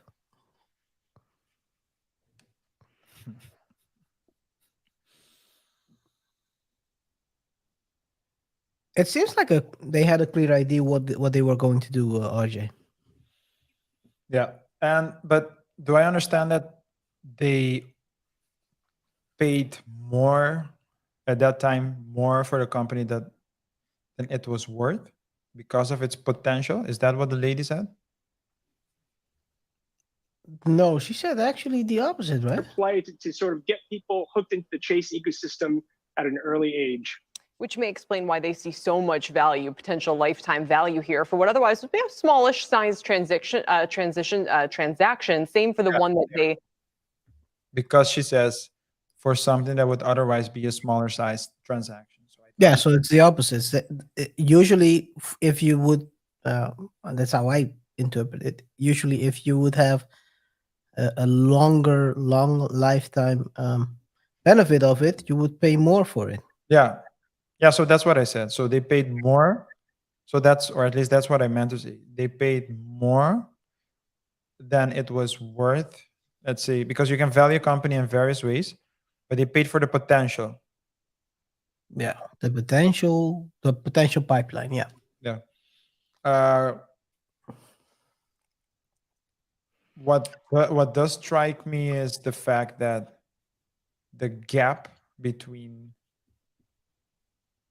what they thought they were getting, and with they I mean, of course, JP Morgan, the gap between what JP Morgan thought that they would be getting and what they actually got is enormous. Yes, you're right on that. Because is that the question, by the way, or is it the? It's just a comment. It's just a comment. Yeah, and that is true. That is true. The gap is enormous because I think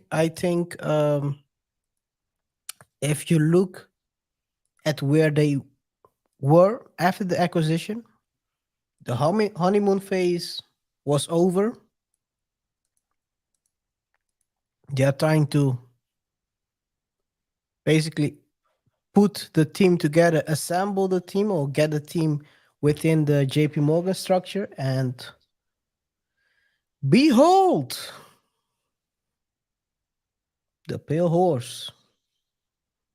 JP Morgan claims entrepreneur Charlie Javice duped bank into buying 175 million startup, and they filed a lawsuit.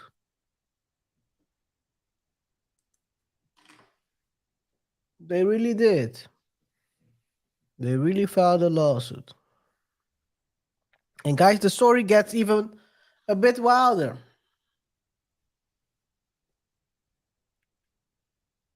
And it all started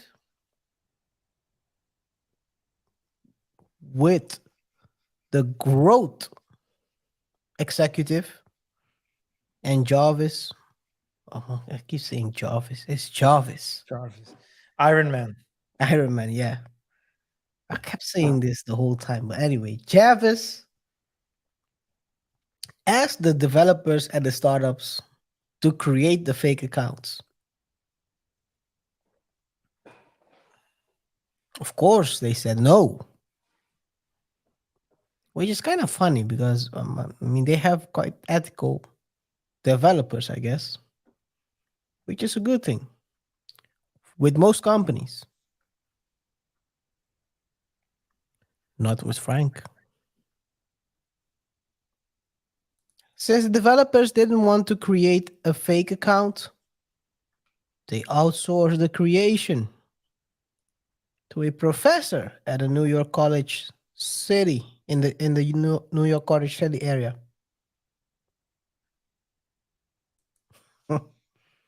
You won't, RJ, you won't believe what the professor did. Tell me. The guy created about 4.2 million customers.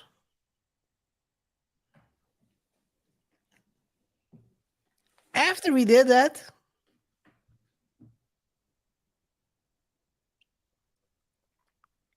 He issued the invoice. Are you serious? Did he specify what he did on the invoice? I haven't seen the invoice yet. But apparently, he issued the invoice.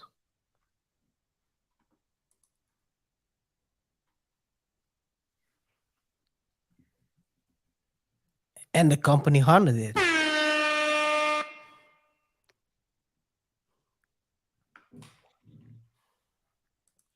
Self-snitching.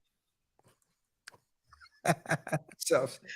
They created a paper trail, Yeah. which is kind of, if you think about it, Sam was quite sophisticated. If you think, Sam seems like a genius how he did it. Yeah. It's crazy. It's crazy. But so the Javice and Oliver Amar, both executive, hired that data scientist of a professor, and for $18,000,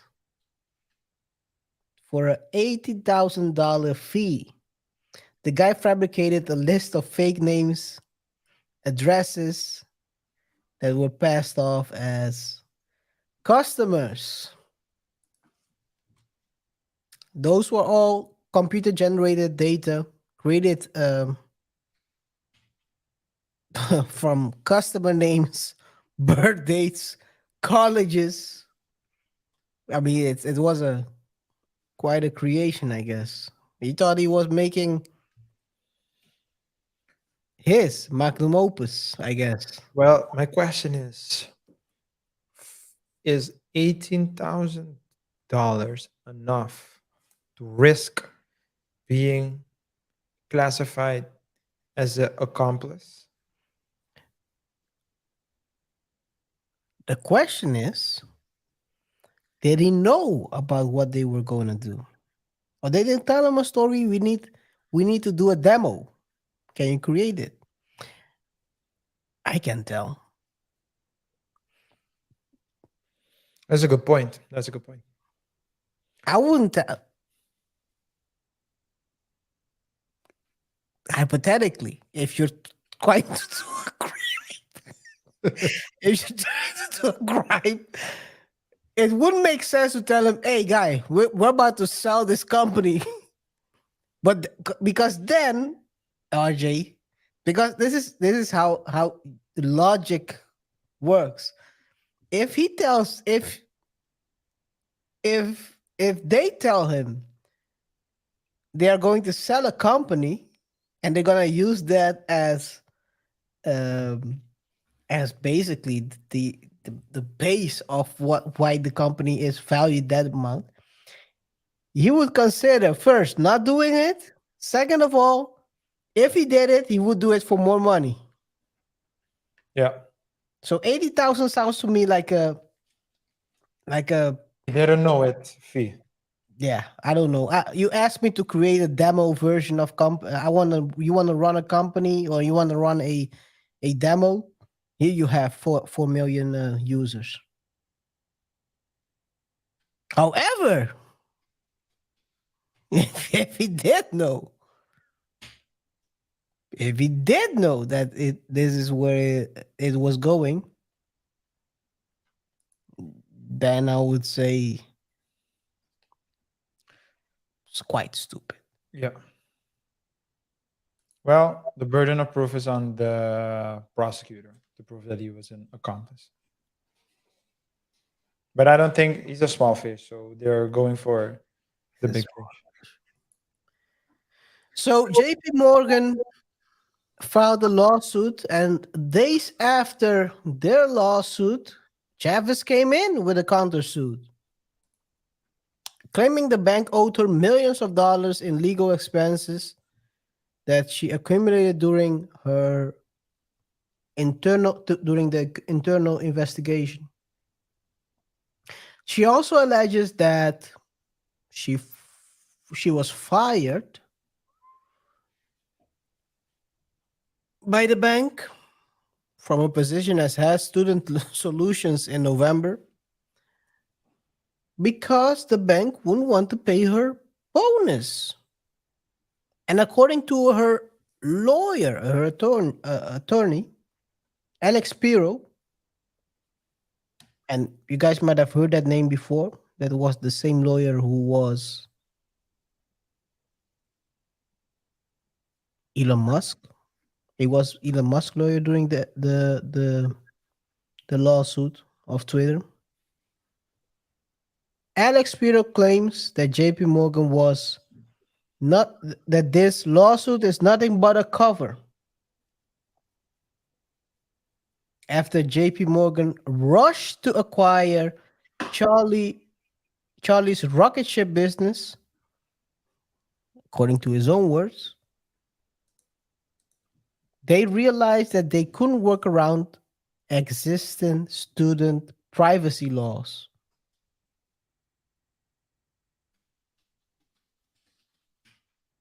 They tried to get her to commit to certain misconducts and after tried to retrade the deal.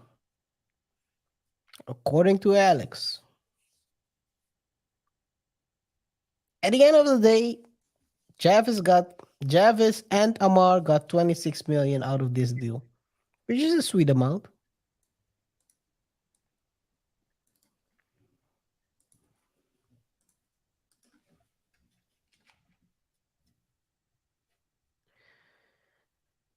Thoughts on this quagmire, RJ? Well, my only thought is, so it's clear to me what, because this article focuses on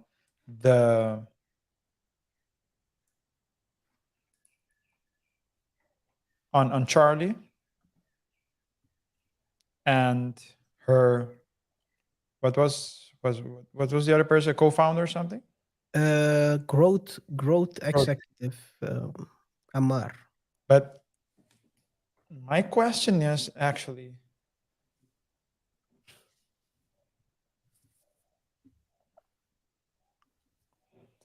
how was it possible? How was this possible? Didn't JP Morgan conduct a due diligence? Because usually in transactions, big transactions, of course, you have transactions are a very time-consuming process of a company, especially if we're talking about money. So these amounts of money, you have a team of lawyers, a team of tax advisors, a team of financial advisors, and they would all look at the case in order to determine whether it is appropriate, let's say, to buy or not. So whether it's favorable to buy the company, in this case, Franco. Usually the process, there are various processes, but one of the ways that these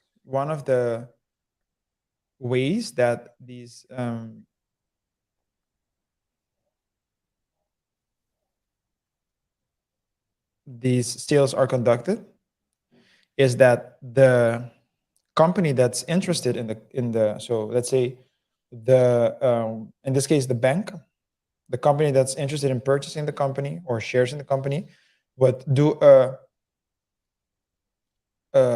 due diligence, but it would be a let's call it a superficial due diligence. So it would look at what the company, so the information that the company brought to him. So in this case, the bank would look at the financial information, financial reports, etc. Based on that, it would decide whether or not to proceed with the sale and purchase agreement, and if it does, or at least to proceed to the next step. And the next step, and if the answer is yes, then they would give a non-binding offer based on the information provided by the company that is selling its stocks. Afterwards, a more extensive due diligence takes place, where the company sends people in the field. So the buyer sends the prospect buyer, because the sale hasn't taken place yet. The prospect buyer will send people at location to look at the company, look at the situation, look at the numbers, talk to the people to really get a feel for the nitty gritty. After that whole process is conducted, they would close the deal. If both parties agree with or at least they will try to close the deal, and the prospect buyer will do so by offering a binding offer. So the first one is a non-binding offer, which means that and the conditions are set in the non-binding offer, if the offer is not, if after the preliminary due diligence, they find out that the company is not worth buying, then the prospect buyer can always say, okay, never mind this, we're not going through with this. But in situations where the company does see a potential, they will offer a binding offer. Which one do you think is less, KR? The non-binding offer or the binding offer? Which one is last? Yeah, less. L-E-S-S.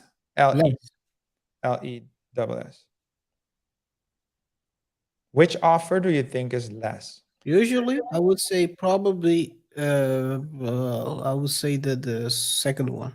The binding offer. Yeah. And it's the binding offer indeed. Why? Because you have done your due diligence. You always find skeletons in the closet. So you know that that you will be able to lower the money. It's guaranteed. It's a guarantee. In this case, I wonder how. So no, I wonder first of all if JP Morgan did due diligence, and if they did, how extensive it was. Apparently, what the suit says is that they requested. So the sequence of events were as follows. JP Morgan basically says Javice approached the bank in the summer of 2021 about a potential acquisition. She, in that case, inflated the numbers of customers she had, and they asked her for more information about the customers, and rather than revealing the truth, she basically pushed back and argued that she could not share the customer list due to privacy concerns. I understand that. But, and this brings me to the last part of the due diligence. Oftentimes, as I mentioned, the due diligence process is a very lengthy one. It's very time consuming. It's a very tiresome process. Sometimes it's just like KR. When you really like a girl, I say, hey, what do you do? Okay, I'm very interested. We're cool. And she says, yeah, let's go out. Let me try this out. Let me see if I can do what you just did.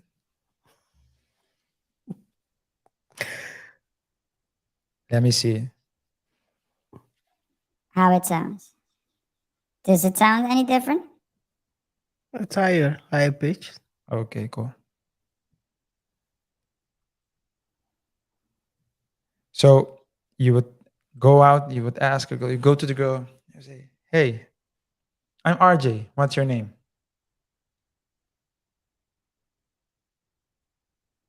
I'm Charlie.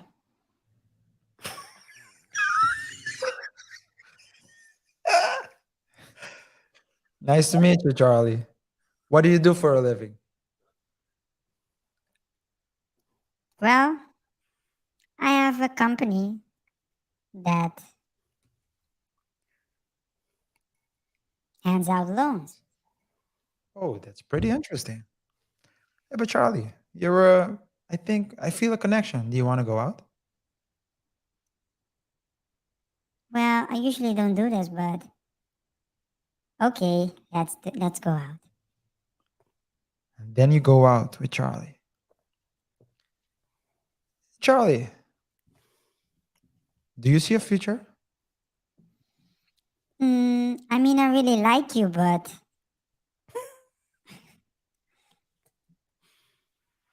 we'll need to go on more dates to find out if we're really meant to be together. By the way, can you pay for the dinner?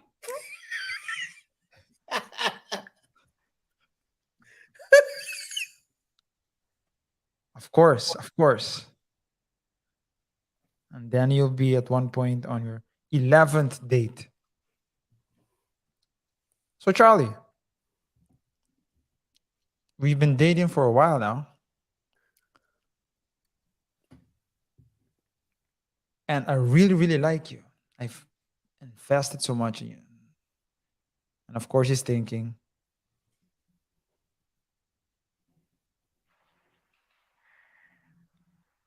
I paid for all these dinners. Of course, it's been very nice. So you think we can move this to the next level? Well, I really want to, but But what? Tell me.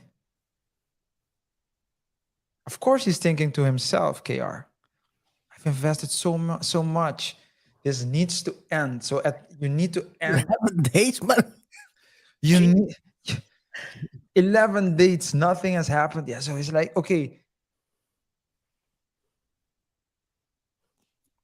well, the thing is, I really like you. Oh, I want you, and I want you, but the only way, no. No, tell me. Tell me. It's okay. You know, to be with me, there's only one thing I require. Tell me. Tell me. I require a faithful man. I am a faithful man. Good. Because the type of relationships I like is the one-sided open relationships. And I want my man to be faithful. Okay, I'll do it. I love you. I thought you were gonna go a different route. No. You commit too much. You commit too much.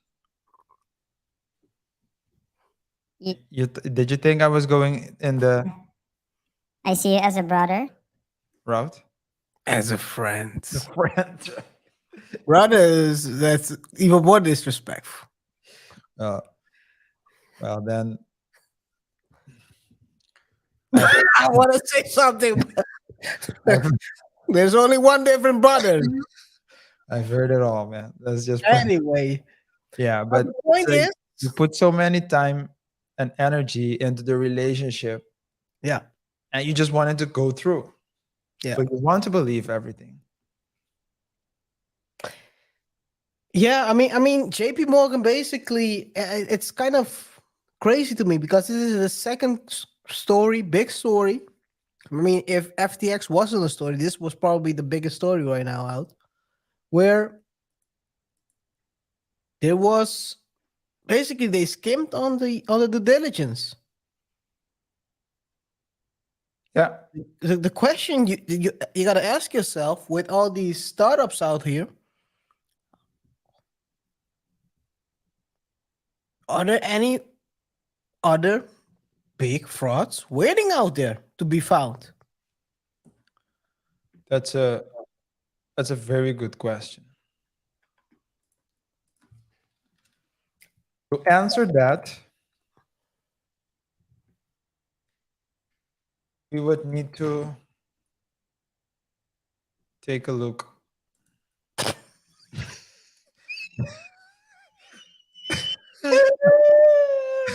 We would need to take a look at the next 30 under 30 for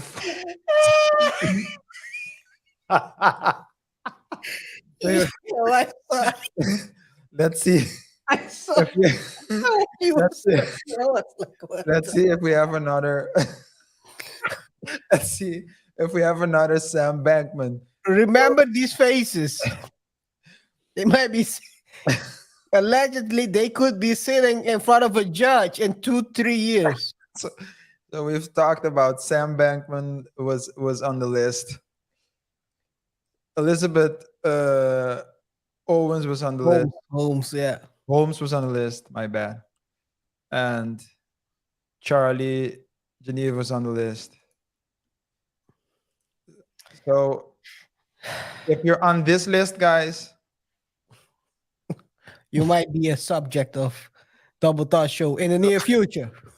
Let's give it 2 years. We'll hold a poll. He's a rapper. No, not him. Not him. He's a cool dude, man. Well, I'm not putting my hand in the fire for anyone, but I really, Put your hand in fire. He might be touching someone. but I hope not. I don't think so. He's a really cool guy. That's what they said also about cool guy. a guy named Robert. Let's continue. This was the end. Unless you have anything else to say. Do you have anything to say? I'm done, man. Let's close this part. That's the end of crazy guys. Thanks.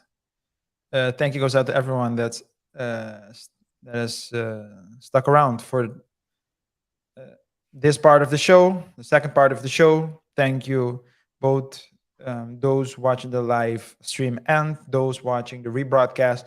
Please remember to subscribe to the channel. It really helps the algorithm and it helps push our videos. We really appreciate your support. If you have any comments or feedback, feel free to share it so we know how to improve the show. We've been improving show by show, investing in the show, both time and money. We really want to put this show on let the show reach a higher mass. And we always want people who are open to discuss topics in an open-minded way. People who believe in the motto "Iron sharpens iron" and wants to contribute to the show. We really want to appeal to people like that. So please, if you are one or you know someone who is one, subscribe and or share the video and ask that friend to subscribe as well. So let's go to the chapter 3. Bum bum bum. By the way, I'm not gonna say anything. It has nothing to do with the topic. Let's keep it on the show. Yeah. Chapter 3, Jordan Peterson and his battle with the Ontario College of Psychologists. Let's see what this is all about. I'm having a discussion today with my daughter, Michaela. I asked her to interview me, I suppose, about what's happening in Toronto, Ontario, Canada at the moment on the professional front relationship to me. The Ontario College of Psychologists, which is the board that regulates the practice of psychology in Ontario and hypothetically protects the public interest, has levied a series of what are in essence lawsuits against me for unprofessional conduct pertaining primarily to my social media communication. And so they have decided in their wisdom that I am to be required to undertake a series of re-education lessons designed to ensure that I communicate in a manner they deem appropriate.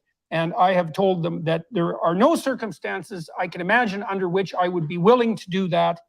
And the next step is to bring me before a public disciplinary hearing and then to suspend my clinical license. And so I'm making all of this public because I think people need to weigh in on whether I'm an alt-right, Nazi, harmful, bastion of intolerable political thought with a troll-like army of pathological followers, or whether the college itself is a corrupt nest of social justice vipers hell-bent on envy and revenge and using the tiny fraction of people who are complaining to put forward their own brand of personal pathology and vindictiveness. And, well, I'll make everything public except for that which I can't do on legal grounds and let everybody decide for themselves. That's the plan, because I might be wrong, and I guess if I am, I need to learn how. In any case, Michaela is going to talk. Like Dan Pena says, I might be wrong, but I am never in doubt. I don't know if he says it. I don't know if it's his quote though. Yeah, it's kind of crazy if you think about it, what he just said. It's a lot of words, but if you boil it down, basically they are requiring to follow a retraining, so to speak, for how he communicates on social media, Twitter. They don't approve of the way he's communicating. Yeah, but this has been going on for a while now. I mean, Jordan Peterson has been in a battle with the university for a while because his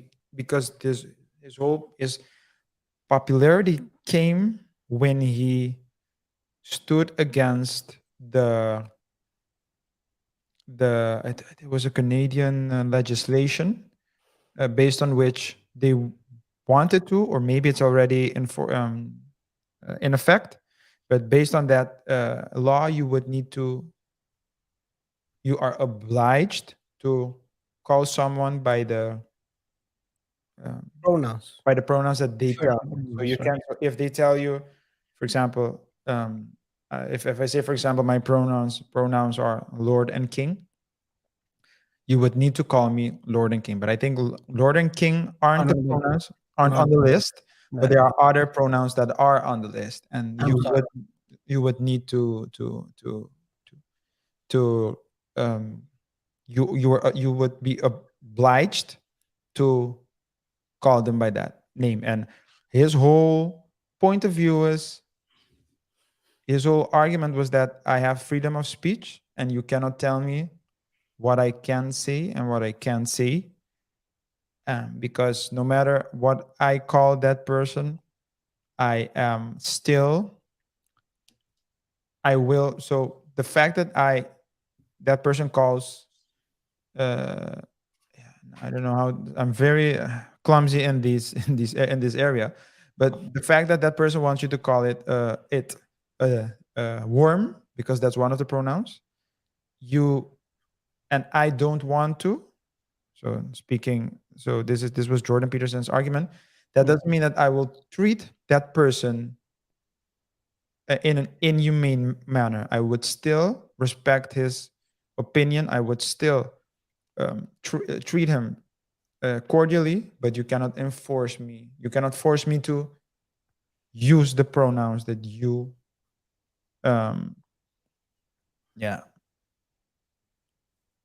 created. So we can see that years later, he's still battling that fight, only in different forms. Different forms. But it's a freedom of speech versus. So on the one hand, you have freedom of speech, and on the other hand, you have speech. What did you say? Approved speech. No, yeah, well, if you look at it, it's oftentimes you have freedom of speech And in this case, they're claiming that his freedom of speech is causing harm. So, and you're not allowed to create, you're not allowed to cause harm to another person. But bodily harm is easier to identify than unbodily harm. But it's the same discussion, basically. But if you're retraining someone, you're trying to put them to talk approved speech, in essence. Otherwise, you wouldn't need a retraining.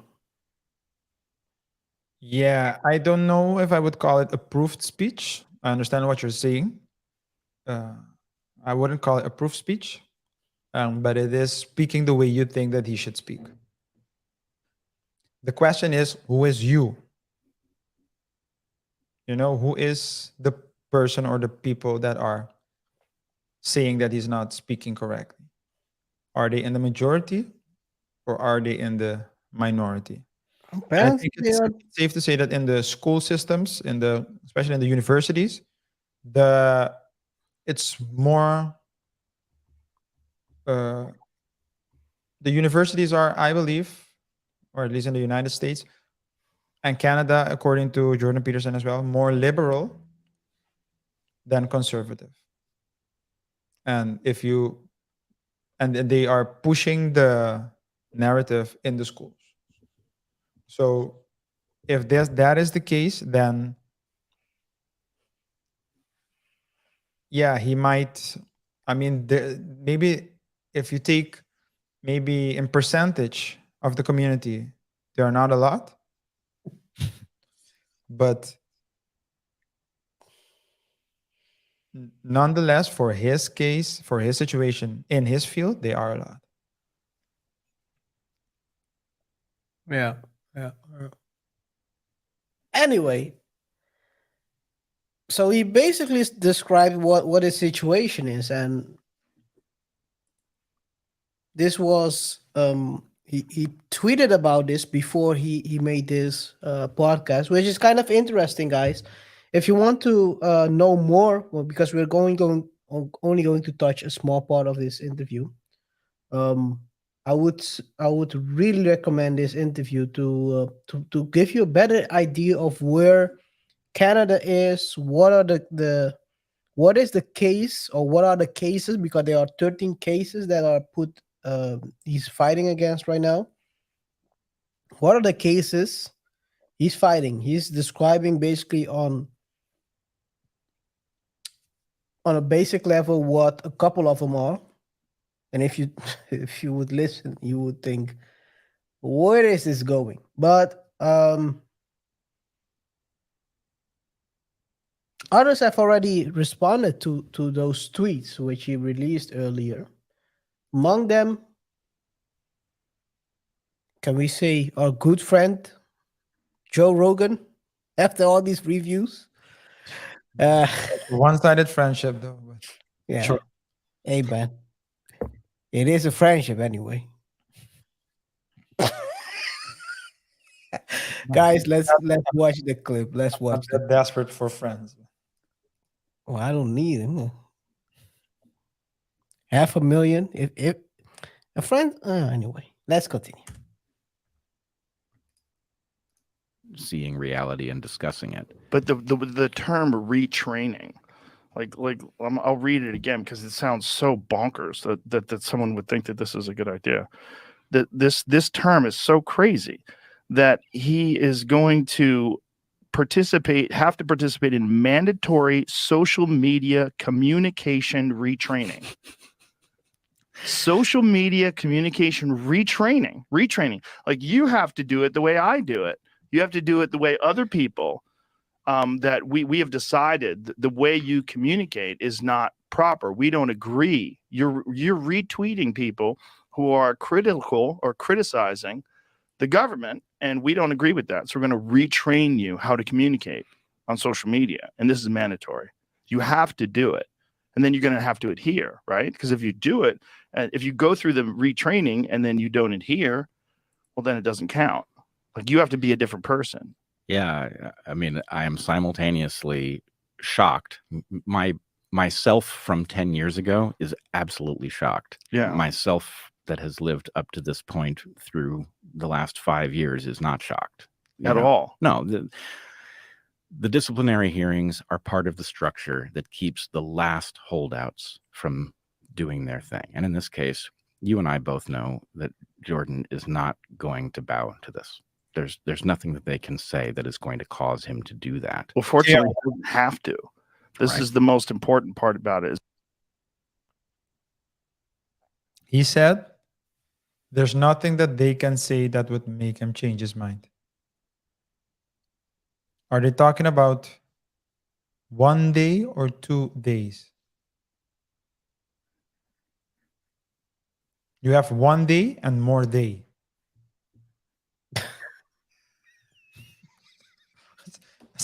It's a legitimate question.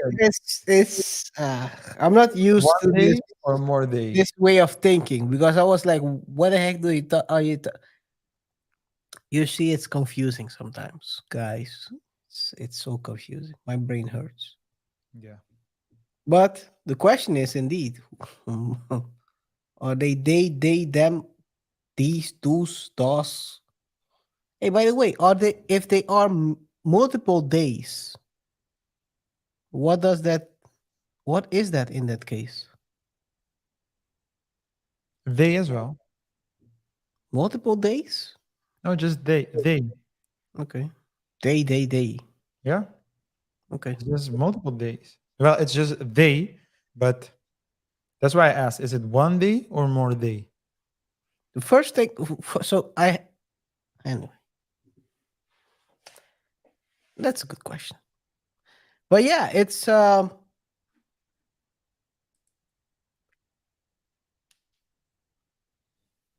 if you think about it, it's kind of crazy. If you think the fact that it requires kind of a retraining.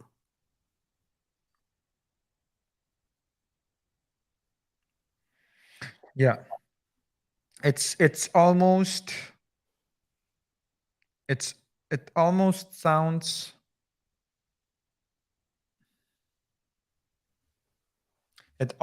like conditioning, like you would condition a dog. Seriously, man. It is. That's I'm what it laughing, sounds but like. it is. It is. That's what it sounds like. It's like conditioning. You're not supposed to speak like that. You need to speak like this. Are they trying to make a mold?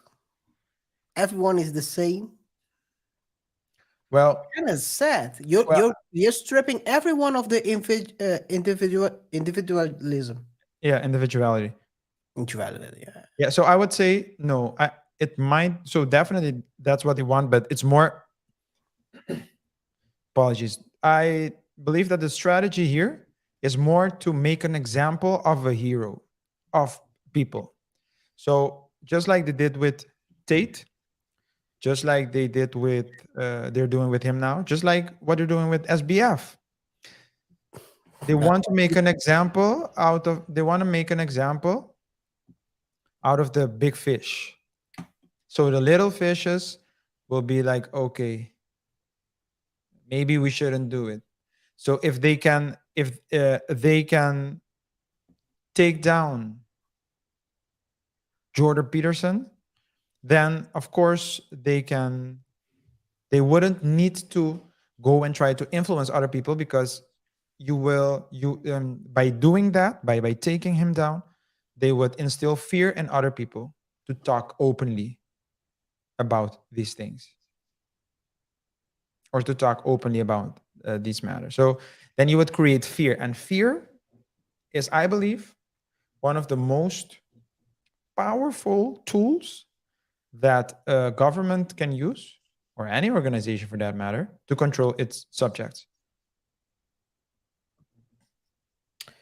Quite crazy, because if you watch the full, I haven't watched the full interview yet, but there is a part where they are talking about maybe writing an article relating to this, but the person who they want to write it with, which is a lawyer and a physician,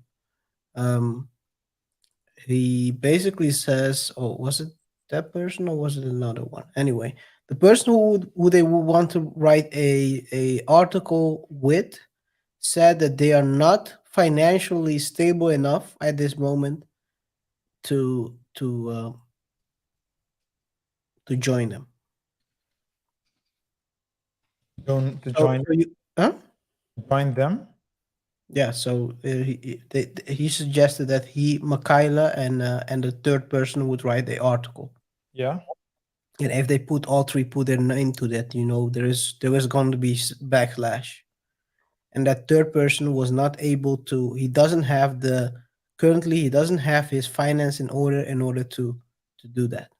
But what would he need? You would have to have, of course, you're gonna have backlash. You might lose some. So you mean court cases, for example, or losing opportunities, losing your income.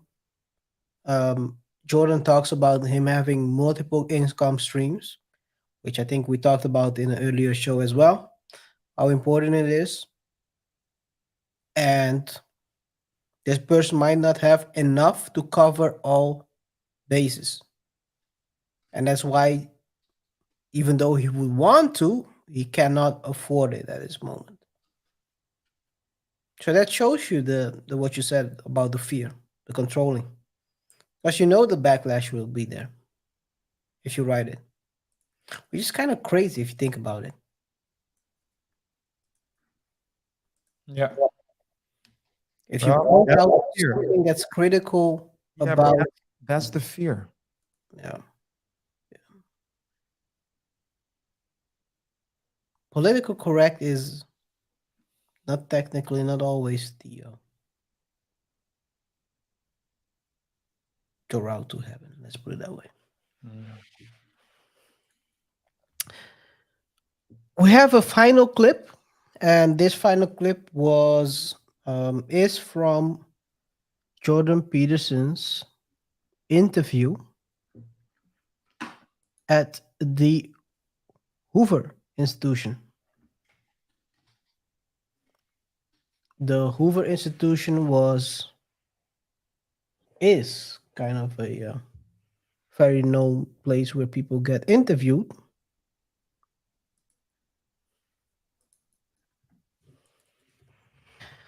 And he went there.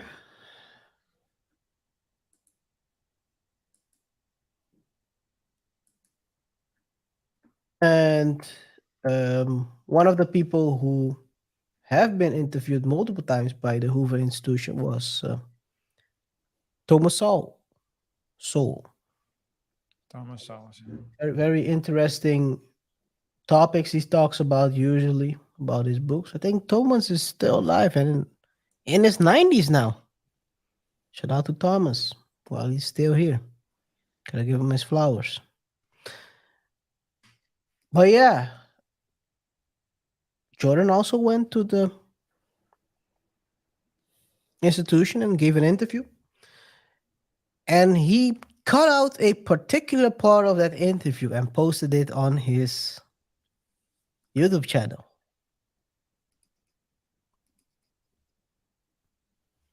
And this part, well, I'll leave them talk. They are talking currently about Justin Trudeau, which is the Prime Minister of Canada, aka El Comandante. Let's see what he has to say about Justin. I can Here's the hardly fir- even look at him. Here's the first question. How can discourse in a great democracy have become so polarized that Jordan Peterson and the Prime Minister look at exactly the same set of events and come to opposite conclusions about them? Well, he's lying, and I'm not. So that's a big part of the issue. I don't believe that he ever says a word that's true. From what I've been able to observe, it's all stage acting. He's crafted a persona. He has a particular instrumental goal in mind, and everything is subordinated to serve that. Why? So, What's the motivation? the same motivation that generally that's generally typical of people who are narcissistic, which is to be accredited with moral virtue in the absence of the work necessary to actually attain it. All right. He's playing a role. From You know, the swastika thing, it's like really just untrue. about Canadians. Really, we're going to be worried about Nazis in Canada? Because I had protests, for example, where people accused me of attracting Nazis. First of all, that just isn't a thing in Canada. There isn't a Nazi tradition. And I don't know anyone in Canada who's ever met anyone who's met someone who was Canadian who was a Nazi. And so that's just a non-starter. And so when that sort of thing gets dragged into the conversation, right off the bat, you know, the Canadians shouldn't be subjected to the inherent violence of a swastika. First of all, it's not even obvious what that swastika was doing there. There's reasonable evidence to suggest that the person who was waving it was either a plant or someone who was making the comment that that was what was characteristic of the government, not of what they believe. Now, no one knows because the story around that event is messy, and it's not like there were credible journalists who were going in there to investigate thoroughly. But to use that and the Confederate flag issue is exactly the same thing. You know, the story in Canada, our Prime Minister implemented the emergency.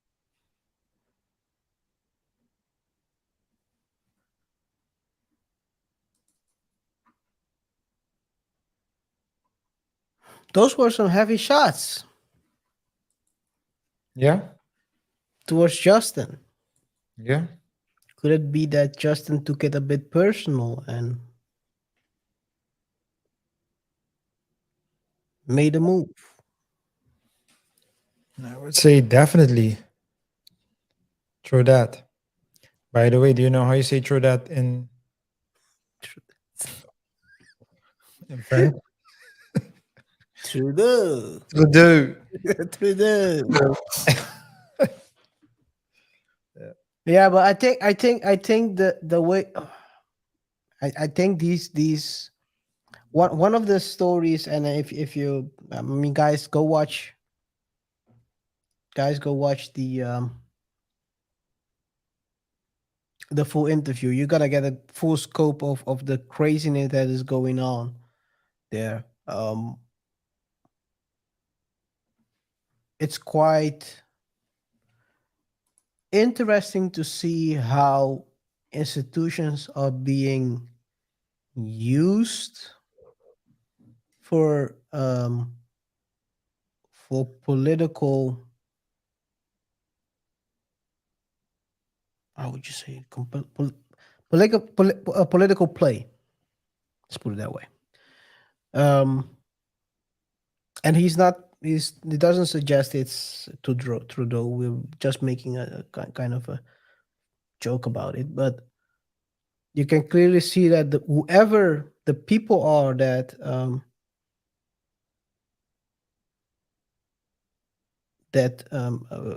put in a complaint relating to his social media presence knew what to do or what to press in order to get the college to make a move.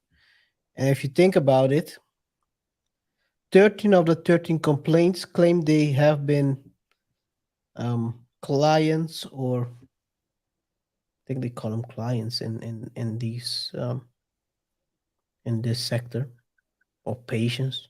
I think it's clients. They claim they've been clients of him, and in actuality, none of them were. So, okay. Oh, by that already, it's a false claim, you would say. Yeah. But yeah, it's but that's one of the requirements for them to also, make a move. So, but those people know what they had to do. I think Jordan is usually a very open person in the way he communicates. He's very clear about what he says. He sometimes says stuff that he doesn't know exactly what it's about, but I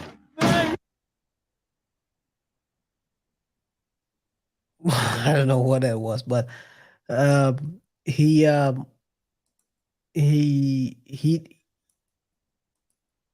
he's very careful about the things he says, and he's very clear and in detail what he's trying to convey. So I'm very curious how this will end. He's obviously not gonna give it up. He's not gonna give up his license like that. Even though he's not practicing. So he's not gonna give it up.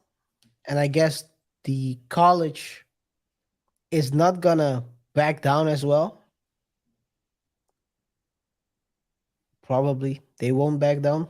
Time will tell.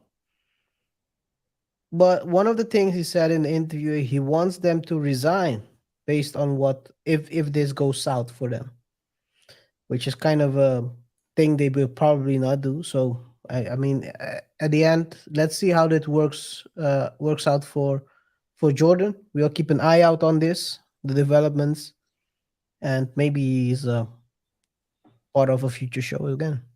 Yeah. Any other things to add? I think so. Human rights law, because that's what it boils down to. And that happens to be what I majored in the university. My conclusion, and you can, I mean, other people probably have other opinions, but my conclusion is that, you know, these things are very abstract. Freedom of speech cannot be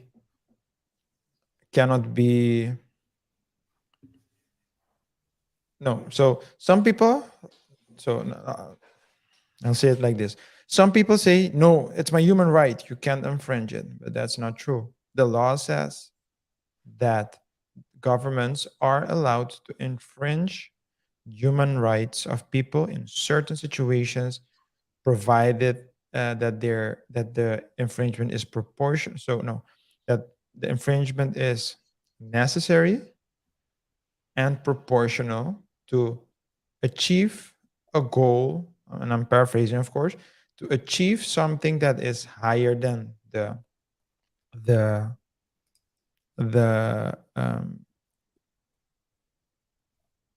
weighs more than that particular freedom. So, for example, you have the right to your assets, right? And if someone takes your money away from you, then it's theft. However, there is an infringement on your right to have assets and your right to protect it at all costs.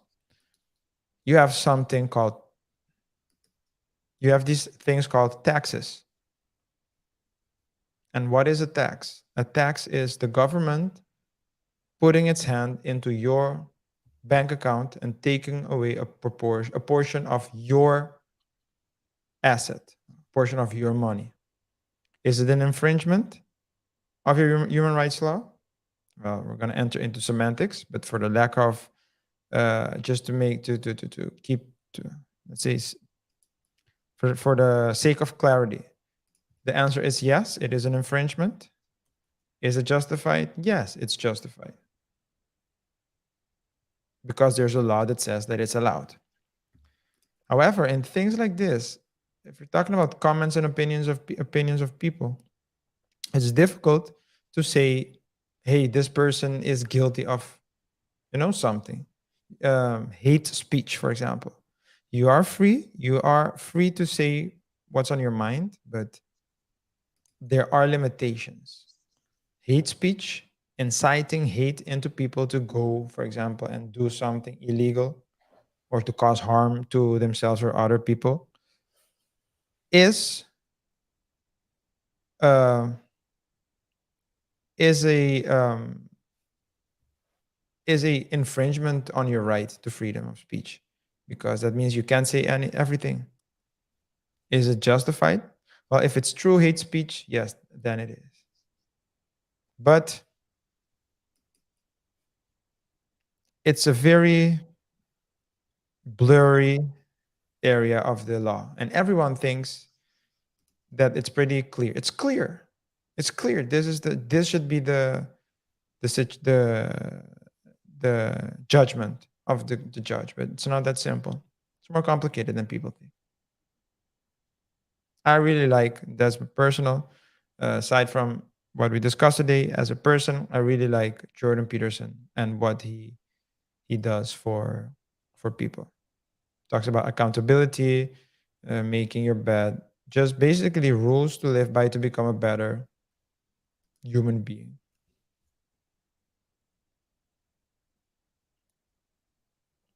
So I hope it ends well for him. But if it doesn't and they take away his license, come on, man. He's getting that book money, man.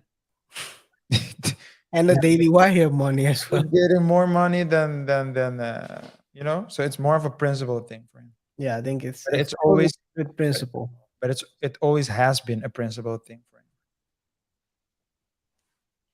I think he says this himself as well, because he hasn't been practicing for at least 2 years. He said something like that, 2 or 3 years. So it's not like he needs it, but he also said, I worked 10 years for it. It's not easy to get. So, and he presents himself also as a psychologist, usually on his tour and on his talks. So, I mean, it's only words, but it goes to show you again the importance of having having money and being independent of people. Yeah, independent. Because can you imagine if his only source of income was his work at the university?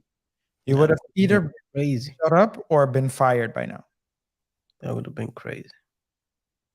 That would have been crazy. With that being said, RJ, anything else to close with this topic? No, nothing else to close. Nothing else to discuss. We can close the topic. With that being said, that's the end of chapter 3. Yes, guys, thank you everyone who is following the live stream. Also, those watching rebroadcast. We have a shout out here. What's up, guys? Lincoln, a crux, A crux. Yeah. Sup, Lincoln. What's up, Lincoln? What do you think about Jordan Peterson? Yeah.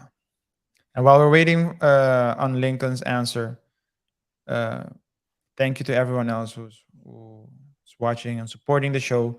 If you haven't subscribed yet, please do so. It really helps us. It really helps us, or at least it helps the algorithm push us higher in the recommendations. Also, and remember to like and share the video. So like the video and share it with friends and family. Don't forget to follow us on socials as well, on our Facebook and Instagram pages, at Double Thought Show, both on Facebook and Instagram. Thank you again for everyone who is supporting us. Yeah, thank you also to people who have been participating in the chat. Lincoln, Angelino as well. And people, please, like RJ said, leave a comment if you think about what you think about the situation of Jordan. If you think he's in too deep, let us know how he could save or defend his situation. Yeah. We have an answer. We have a reaction of Lincoln saying Mr. Peterson is highly misunderstood, man. The problem is we are living in a time where not conforming is a crime. So true. So true. It's like individuality is not appreciated. Individuality is basically something you can be persecuted for it, basically. Maybe the sheep mentality. Yeah, that's, sounds like back in the days when I was younger, I would read books about. It's a long time ago. I couldn't even read back then. Anyway, no, I'm just kidding. You would read books about how it was in Russia back in the days, in the Stalin days, where people were not allowed to think differently. I think it's very scary if you think about the fact where this is all. I won't say going, but it seems like we are heading that route. Yeah. Where basically, I mean, it's crazy if you think about it, RJ, and Lincoln as well. Early 2000s, you would have people would discuss things you might disagree, but there was not these. There were no, let's say, this complete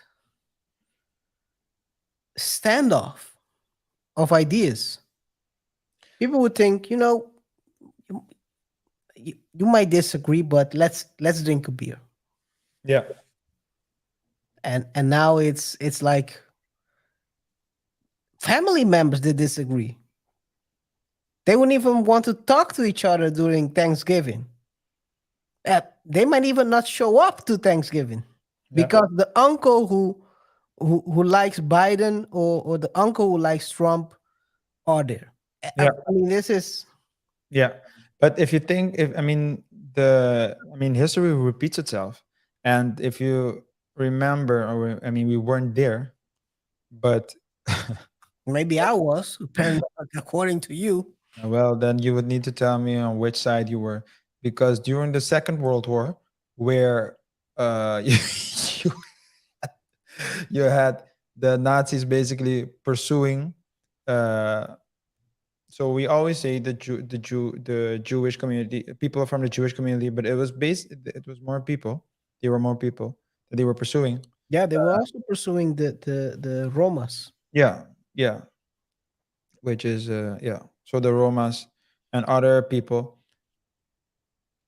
During that time, you also had that snitching. It wasn't called snitching. You also had that snitching culture in China. There are some things changing, but you also have that snitching. If something happens, you tell on your family, on your neighbor. It doesn't say something about the people. It doesn't say something about the people, but it says something about the culture. It says not the culture either. It's I believe it's a direct consequence of the policy of the government or the people that are in power at that particular time. And oftentimes the snitching comes due to fear for being associated with the person or the people that are seen as or classified as villains. So people now are snitching, or they are quick to cancel people, because by doing so, it's also virtue signaling to the outside world that they are not those villains and they do not associate themselves with those villains. But more importantly, that you shouldn't associate them with those villains. So it's just history will keep repeating itself. What also another thought that comes to mind is that in the past, you had direct democracy. What that basically meant was, in a small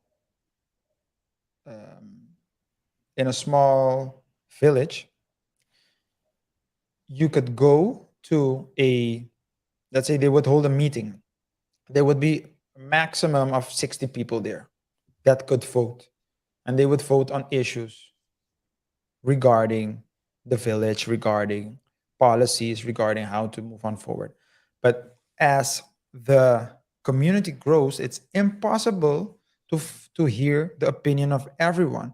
So that's why you put political parties. And the political parties, their role is to represent their supporters, right? But if you think of it, the social media world we're living in now is basically a direct democracy in a higher scale.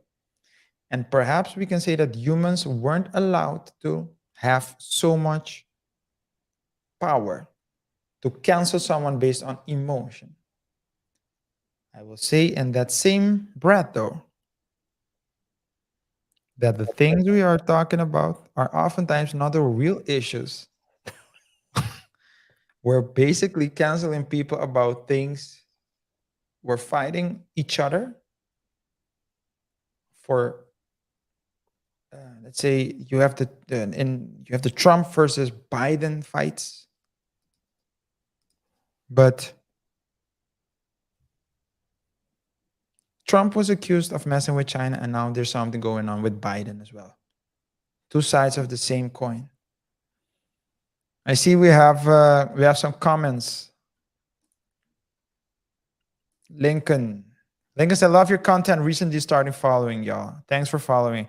Lincoln, really thanks for your support. Thanks. We really appreciate it. And Lincoln also goes on and say, this is true. This is true also because everyone is too comfortable, in my opinion. That's why third world countries don't have a shift in values as radical as the West. It's also because yeah. Well, the comfort, Patrick Pat David always says it, and it's not his speech, but he always says, difficult time or tough times create strong men create good times create weak men, and weak men create tough times. Yeah. And basically I think we are in a place where there are a lot of weak men and women that are basically in charge, and we will definitely see the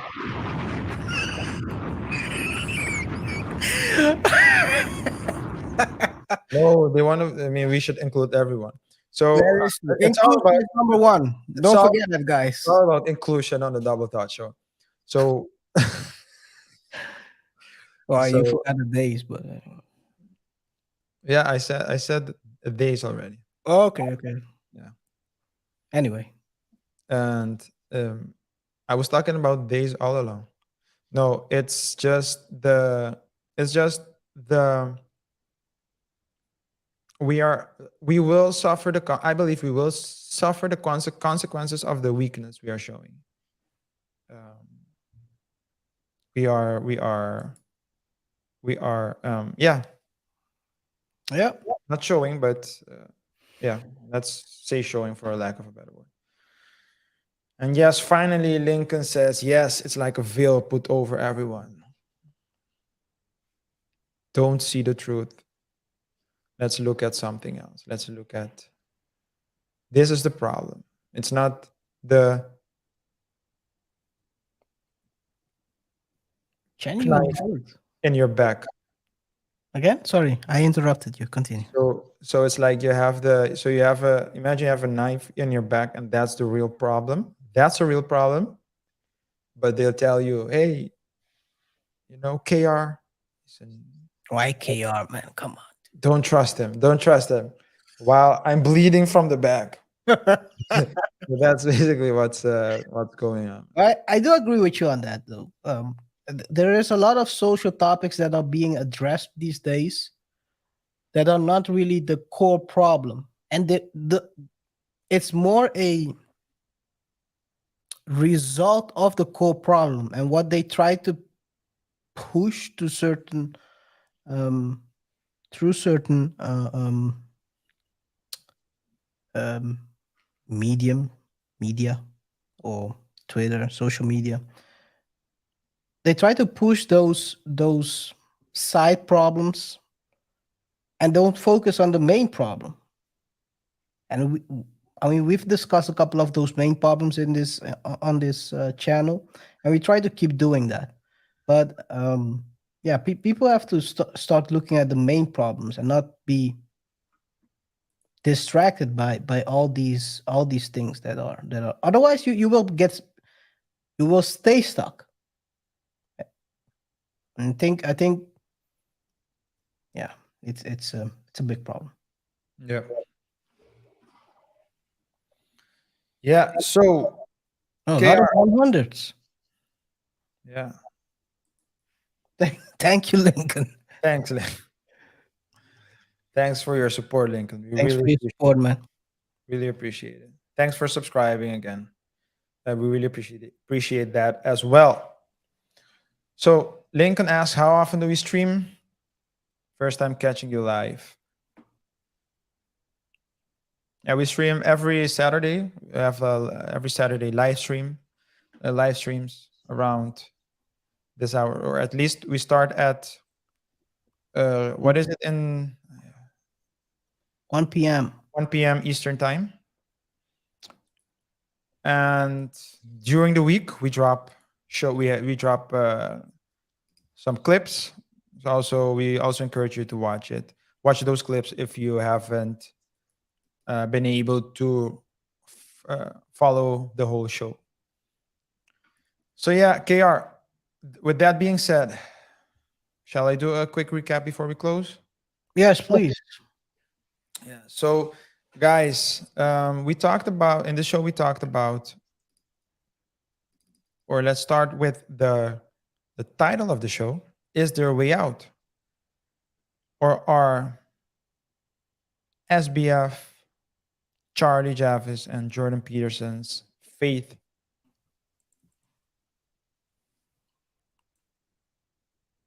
faithless? Do they have a chance? Who knows? Was I trying to be philosophical? I was. We started. We discussed in chapter 1. We discussed the developments surrounding the Sam Bankman-Fried FTX story. In particular, we saw that a lot of people, Sam Bankman-Fried's freeds, associates, former friends, former girlfriends, lovers, former took the word right out of my mouth, which is the reverse of what Sam Bankman-Fried did. We talked about the fact that a lot of these people who were close to Sam started snitching on him, and more importantly, we might have a breakthrough in the case because Wang, what was his name? Gary Wang, one of the other co-founders of FTX, snitched. Rightfully so, because he has a agreement. He has to, otherwise he will join. He will join Sam. He needs to hand in hand, brothers in arms. But he basically snitched and told the officials about SBF's back door, where he would.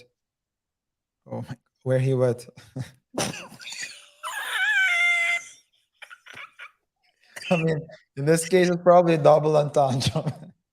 In this case.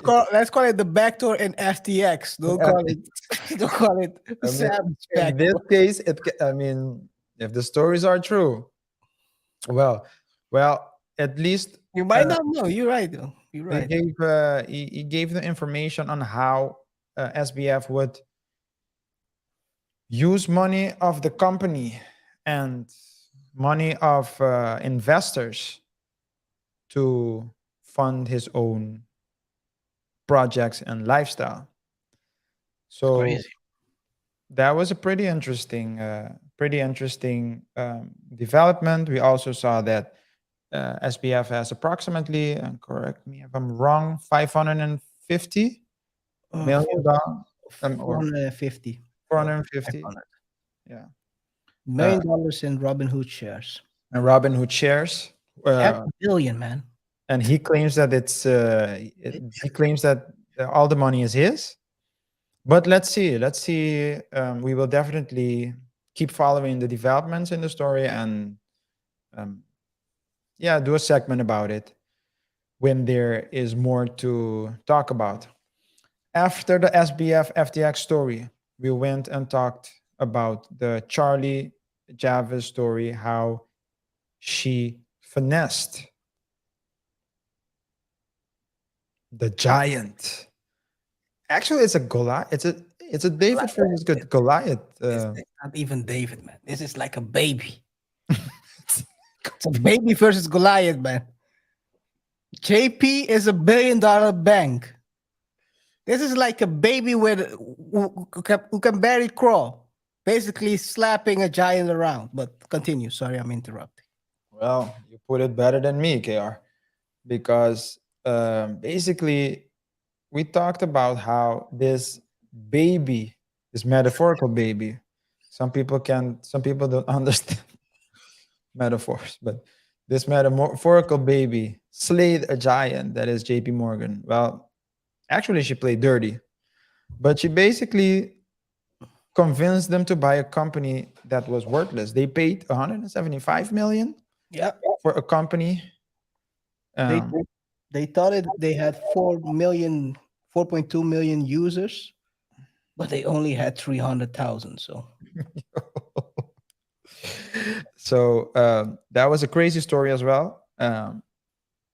14x. And we also talked about the fact that she was also on the Yo, I said 14x and I thought right away of Grant Cardone.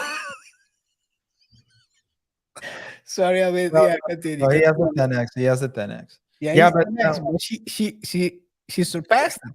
She 40 tau x that, yeah. So yeah, but we also talked about how she was also on the Forbes 30 under 30 list. Who was also on the Forbes 30 under 30 list in the previous years? Sam Bankman-Fried was also on the list. And of course, Elizabeth Holmes, whom we also talked about. All of whom are involved in financial criminal cases. So if you or someone you love is on the Forbes 30 under 30 list, they're coming for you. Yeah, it's basically a red flag list.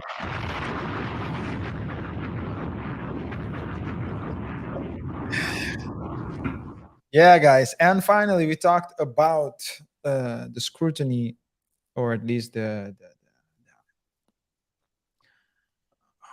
it the novella? We haven't used that in a while. We haven't used that word in a while. We should use that. Yeah. We should use that more often, man. It's a novella, man. His life is a novella. That's definitely the novella between the telenovela between Jordan Peterson and Justin Trudeau. Jordan Peterson, as you guys know, has been involved in a lot of controversy, and the last couple of months, it seems as if he is not afraid to talk about people specific. So in the past, he used to talk about the government and the universities, but now he's talking. He's naming he's naming the people by name. So he's calling them out by name. So it's curious to see how this story will pan out. We got some input by Lincoln Acrock saying that, yeah, seems like we have a veil on or at least they want to put a veil on people. They want to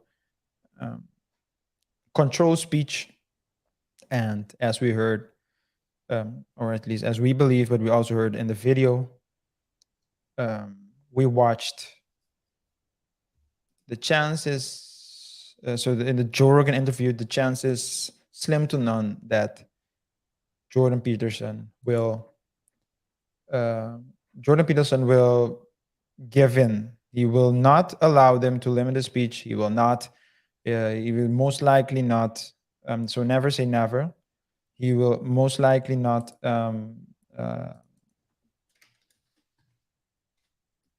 He will most likely not let them take away his license. He will fight. He will fight for his freedom of speech.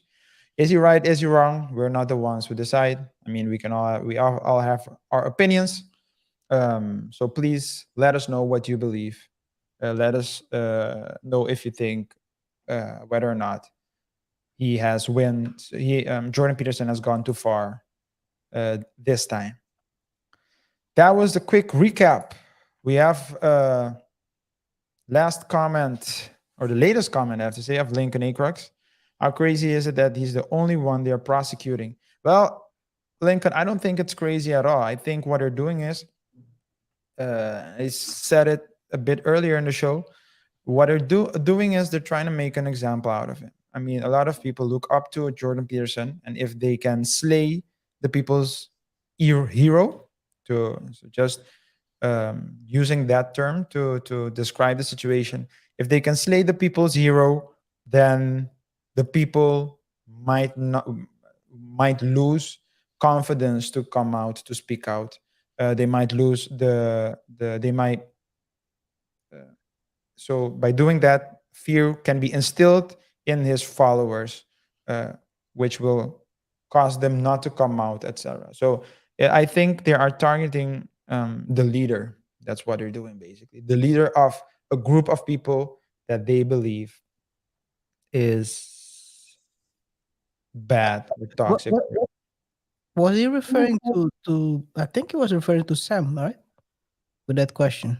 Well, if he's referring to Sam, well, okay, probably, because that was during the recap. Yeah. Well, that's also well, it's basically the same, but in this case, instead of having a hero, you have like someone who they want to pin everything on. I think we talked about this also in it's the big fish. It's the big fish. You can see it also in other cases. I think right now one of the big cases that's being discussed in hip hop is the YSL. Yeah. It's the same, basically the same. What if you compare it to what is happening to FTX? They are trying to pin. They're giving everyone plea deals. I mean, there are like 30 people in the trial or something like that. Yeah. And they have given already 20 or something like that a plea deal. So they're trying to gun for the big names. And I think that's also the case here. And it doesn't. And the funny thing is, and we discussed this in a previous show, it could mean that someone who's guilty gets off. How do you say it? You said law is not fair or something like that, RJ? I didn't say that, but I do say that a lot. I didn't say that in this show, but I do say that a lot. You say that. So law is not the same as justice. That's what you said. Yeah. The law is basically a set of rules recognized by the government. Justice is subjective. We all have our concept of justice. What I think is just, you might not think is just. Lincoln might not believe it's just. So, for example, someone might commit a crime, and I think that person needs to get 3 years. You would think you would need to get 5, and Lincoln might think that he would need to get 8, and that person gets 4, and you will feel happy because in your mind justice has been served. I would feel that it's not fair, it's not just, so it's not the same. And in this particular game, there's also one more thing you need to keep in mind. You have the public order, right? So there's that. Don't think that doesn't play a role. Public order is important, and it's important to maintain the public order. So what does that mean? If everyone else goes to jail, if all the other 30 people go to jail and SBF doesn't, people will probably feel in general less satisfied with the outcome than if all the rest remain out, but make a clear and good case against SBF. It's public order. So yeah. With that being said, KR. Oh, he has a couple of new. I think I see. The good thing about him is that he doesn't need the systems trying to put him down. I think here he's talking about Jordan Peterson. Yeah. Yes. Yeah. Yeah, that's the good thing. He's very lucky that he has a support system for himself. Yeah. Lincoln also says the rumor with YSL is they were going for 8 people but locked up 20. Yeah. And he also says, well, you follow the YSL. Are you following the YSL case, KR, closely? Because I only follow what people say about the YSL case, but I don't really follow the YSL. I don't follow it closely every day, but from time to time I watch a couple of streams to just keep an eye out on what is happening, because it's a very interesting story. If you break it down, it's and it can only happen. It can only happen in certain communities where 2 millionaires are trying to shoot at each other. I don't know what drives you to strive in life to become better, and then you try to shoot at another millionaire. Maybe I shouldn't have used that word, but well, I guess the question is, KR,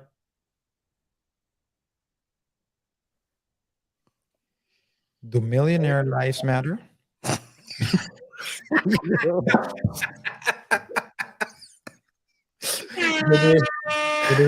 they really matter, KR? Do they really matter?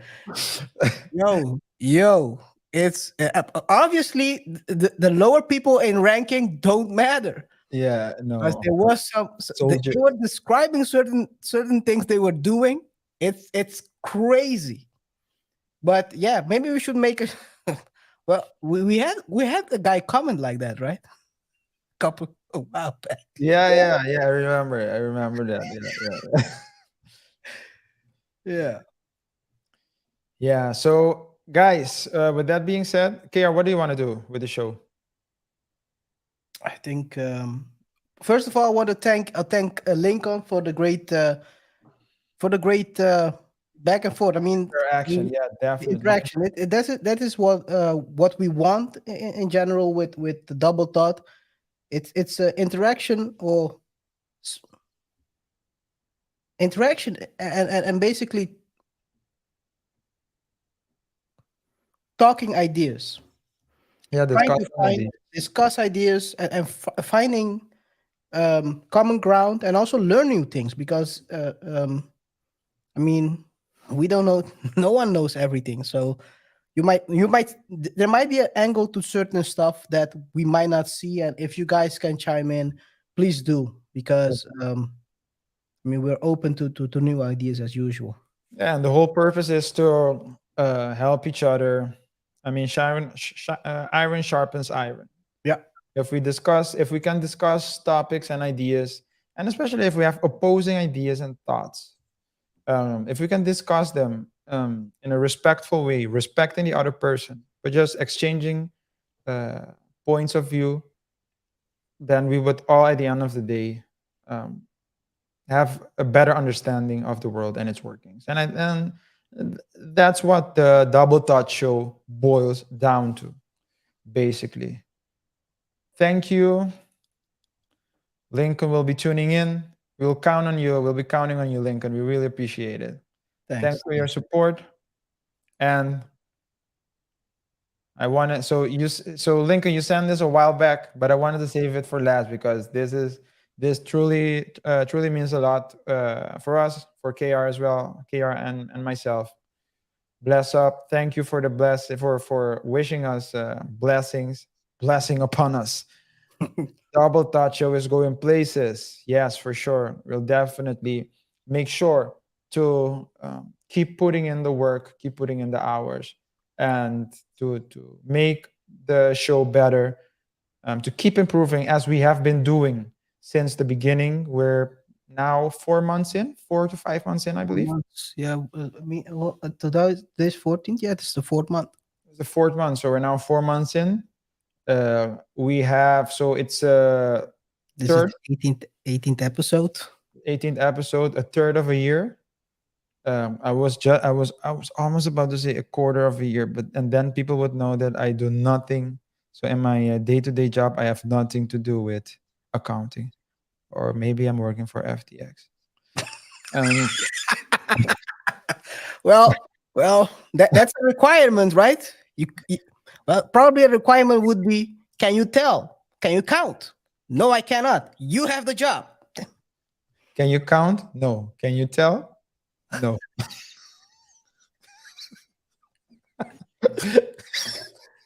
Can you sing? You're in. Well, I can sing. I can sing a little bit. I play the guitar. Perfect.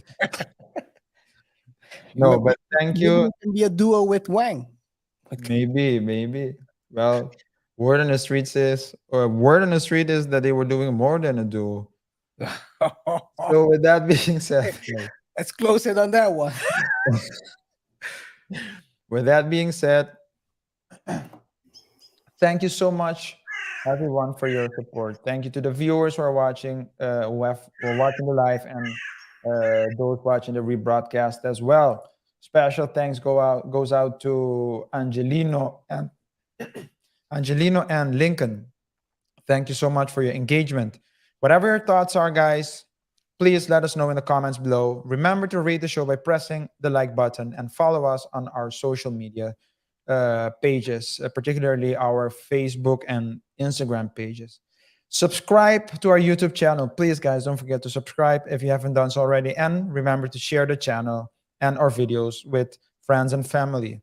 Don't forget your enemies. Don't forget your enemies as well. Let's have a healthy conversation in the comment section, guys. No need to delete each other. You see, KR, I learned. With that being said, guys, we'll see each other in the next episode. Take care. Peace. Peace.